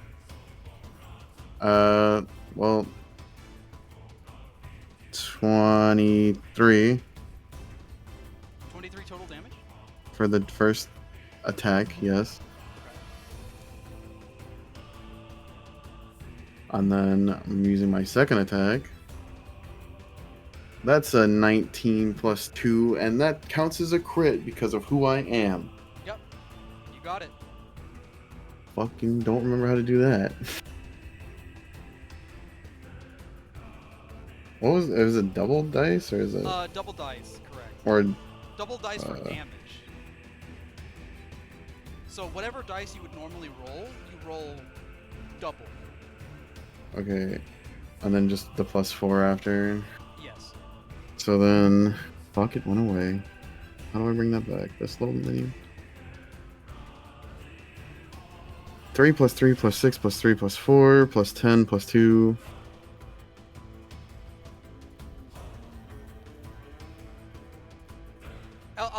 Look, you're just calculating how much overkill you're gonna do here. Okay. So. I love overkill. Hold on. All right, go for it. This is 31 points of damage. Okay, that means that you did 26 points of overkill damage. Yeah, fuck this guy. I'm obliterating him into the earth. All right, how do you want to do this? He's so mad. Like I said, I'm smashing. I'm fucking slicing. It's a her too. Oh, you did it earlier, so I'm allowed to. What? Did I? I might have. Spear Knight person is getting pulverized into red mist. One heavy swing into another, both just completely The wall. cleaving through the body of the Spear Knight. Just tearing off one limb after the other as one sword swipe goes through into another, and it goes back into the classic pro finisher move of just until eventually the corpse of the Spear Knight falls over limp onto the ground, and it's just a continuous hit after hit after hit, pulverizing the corpse into a fine, mushy paste onto the ground, mixed in with wolf fur and plate armor and viscera spread everywhere. Until, Crow, you yourself are just covered in what remains. You're to fuck with us, you son of a bitch. I'm just looking for the next fight now. Alright, that is technically the end of this combat. The rest of this, it's gonna play out kind of like a cutscene. Damn, I want to intervene. I want to fight this guy. This guy threatened me. Not fully. Hold on. Let me just get to it. You'll kind of see in a second. Let me also pull something up here. I just wanted to change music, but that's on my end.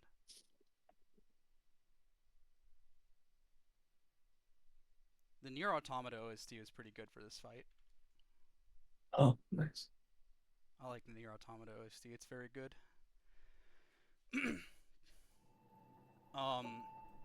So Altus begins to slowly approach Severin, who is kind of kneeled down onto the ground. Again, with one arm. He just kind of looks up at Altus, who is now standing, towering over him. And he repeats Severin's own words and says, while like breathing heavily, "Now's your last chance to retreat, Prince. Otherwise your life is forfeit." You see Severin also breathing heavily, looks around over at the troops around him. Everybody's still like fighting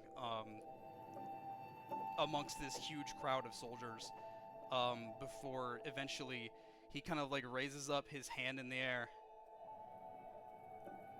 "Retreat, men! We fall back to fight another day!" And he begins to look up at Altus. "So you're gonna take my life?" As Altus kind of holds the great sword to his neck. "That'll be for my father to decide, not me." As he kind of like pulls back his great sword, throws it over to the back of his shoulder, and just looks down over at Severin as all of his soldiers begin to like throw their hands up in the air. And anybody who's able to get away from the Frey soldiers begins to just like run off into the southward direction this way.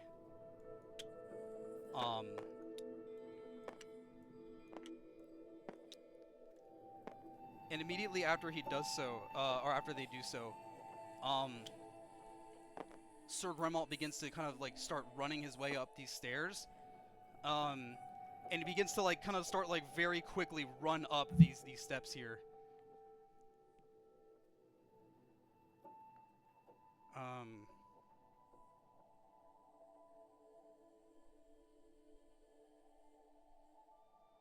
Sorry. He begins to run up these steps here, and as soon as he does so, Altus begins to like turn around to face him. Sir Gremalt, it is good to see you. As 3 long blades protrude from the back of his skull outward towards his mouth, facing outward towards where Sir Gremalt is. And it's not from Severin's right hand. It is from his severed left hand. He reached out to gain extra reach, and with his cut off arm, the fingers from it pierce through the back of Altus Frey's skull, completely tearing through the front of his face. And as he does so, he rears back the arm, and the blades come out back the back end of his head, as he just falls limp to his knees, and his corpse falls over onto the ground. Sir Gremalt then stands there, completely frozen for a second, before grabbing his blade with both hands and charging directly over towards where Severin is located, screaming the whole time. But before he's able to reach him, Severin himself begins to quickly retreat, transforming into his half werewolf form, and using his large canine legs to just jump and just dash and bolt off into the other direction. So, let me edit the board a little bit here.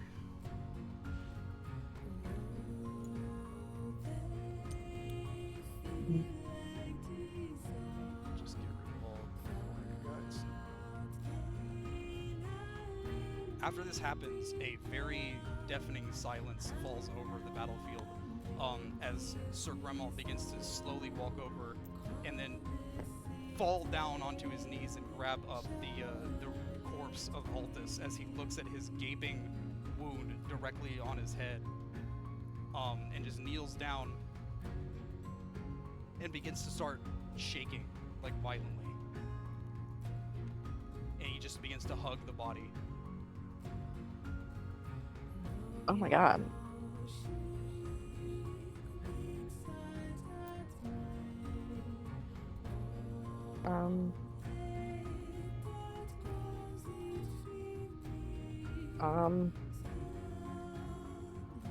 I don't give a shit. I start sprinting this way, actually. Where's Piper? My friend Piper. got really hurt. I gotta check up on Maybell.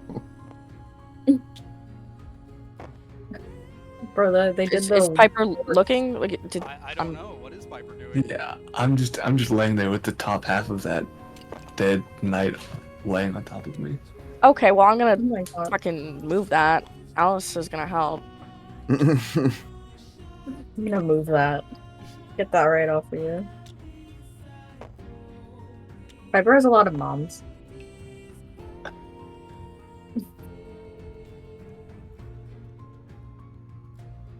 Piper, are you okay?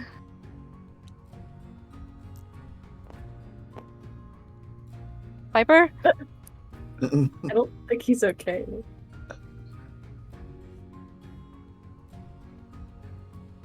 I'm gonna like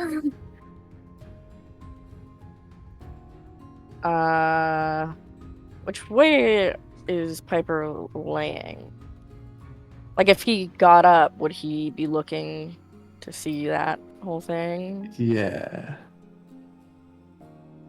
I definitely saw what happened. I'm just laying there in shock.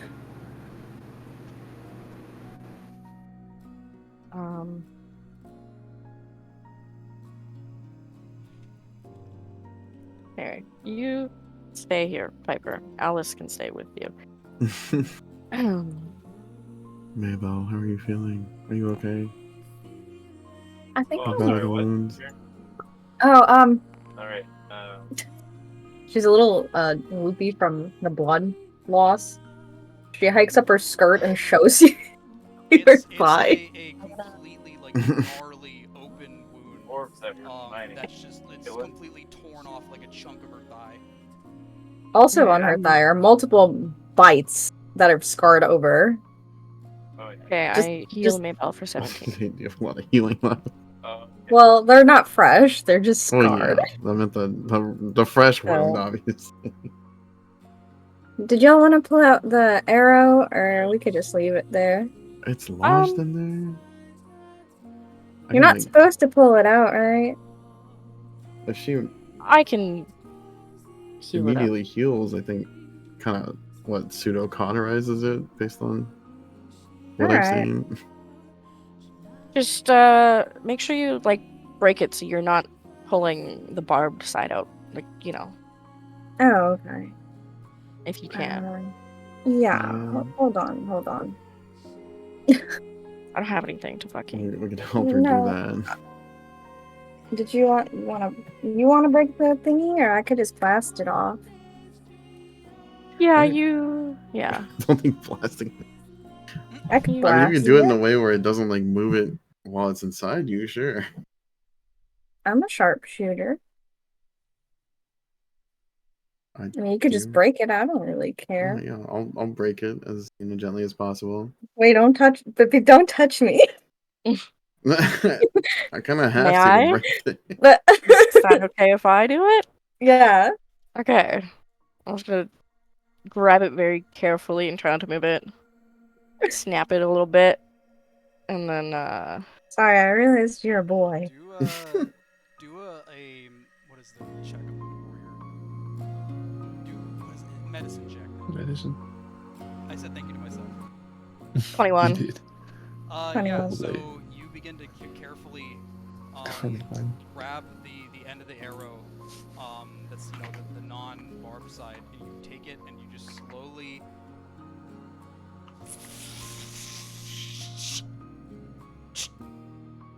And you know what? Maybe I'll do a wisdom saving throw for me. Okay.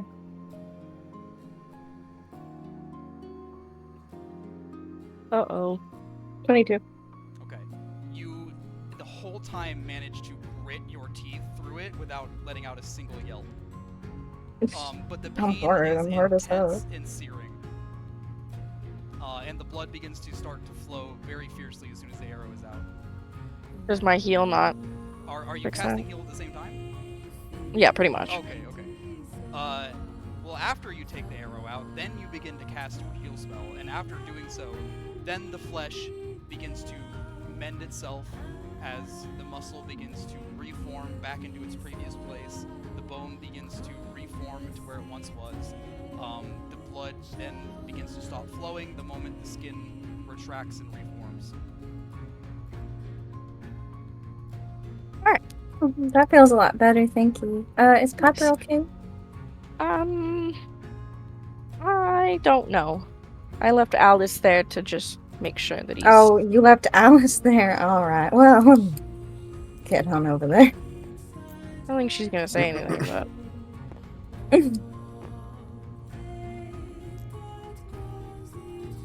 Hi, Piper. Do you want to go inside and take a bath or something? Piper will just not speak at all. I'll just like slowly nod my head and get up. As Piper begins to kind of stand up, slowly the soldiers surrounding the staircase will begin to part through the middle here as Sir Gremmel, holding up the heavily armored body of Altus Frey, begins to slowly descend down the stairs through the ranks of men. and just passes through them slowly. Everybody's silent as the grave, looking through. Koime in the back of all these people, just watching completely like aghast. And everybody sees Sir Grimald slowly just begin to carry the body across the field here, and without saying a word, everybody just follows suit along behind him. Oops. Trying to get as many people as I can here. Or they're doing the Wii Sports thing. Someone blew a whistle. As he and the rest of the soldiers just begin to march and make their way back out through the other end of the battlefield, completely wordlessly, silent as the grave.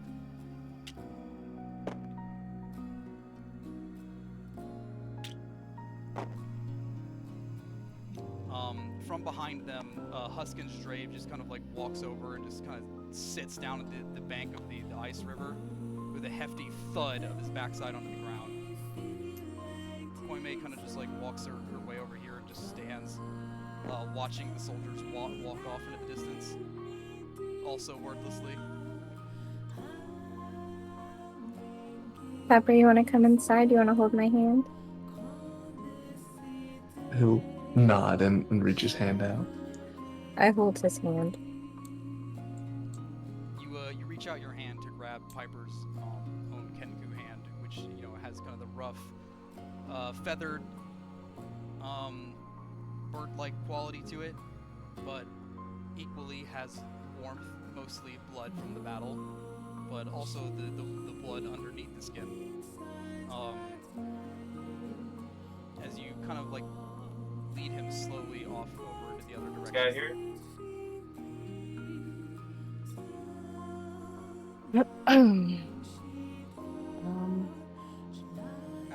As you begin to, I assume, make your way off the battlefield. Yeah. Huskin's Dre, you can notice as you kind of take, a few steps offward in the other direction, just kind of takes his bare, he like puts his axes to either side of the ground beneath him, takes his bare fists, kind of like kneels down for a second, like grits his teeth, and just lets out a as he punches the ice beneath him with one hit, and then boom, another, and he just outside. begins smacking away at the ice beneath him. Yeah, I chipping don't know where into the outside river, is. his hands beginning to bleed profusely. And then behind you guys, following suit, is Koime, who kind of takes a glance back at him, and then just follows back behind the rest of the group, leaving him alone in the middle of the battlefield with a bunch of corpses. And that is where we'll end session today.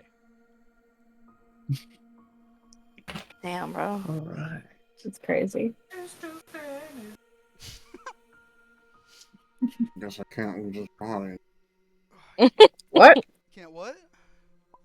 Loot his Oh. body. Yeah, that would have been a bad idea even if he didn't get carried away.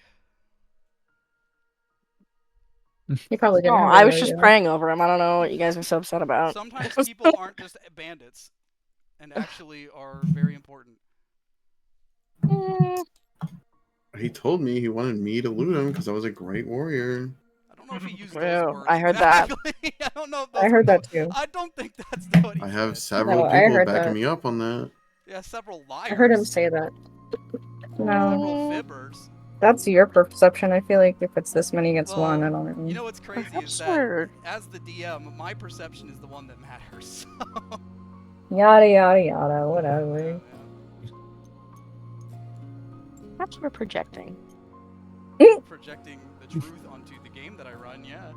Alright. Thanks for joining today, everybody. It was fun. Very productive session. Yeah. Next session, expect to be probably entirely roleplay, no combat. This was pretty much Okay. our big combat session, so... That was fun. Thank God. So, next session... Is everybody free next Thursday? Oh, it should I- be. Am not. Okay. I'm sorry. I'm gonna be out of town. Piper's catatonic anyway, so he can sit this one out. Yeah, well that's true, yeah. Will everybody else be free on the 19th? Yeah. I feel like that's a really important one for Piper to be in for, though. Why? What am I supposed to do? Why did I have to make a character important to the lore? Because this is everybody good! This is. is the good shit, bro! What do you mean? This is the good I shit! know. I know.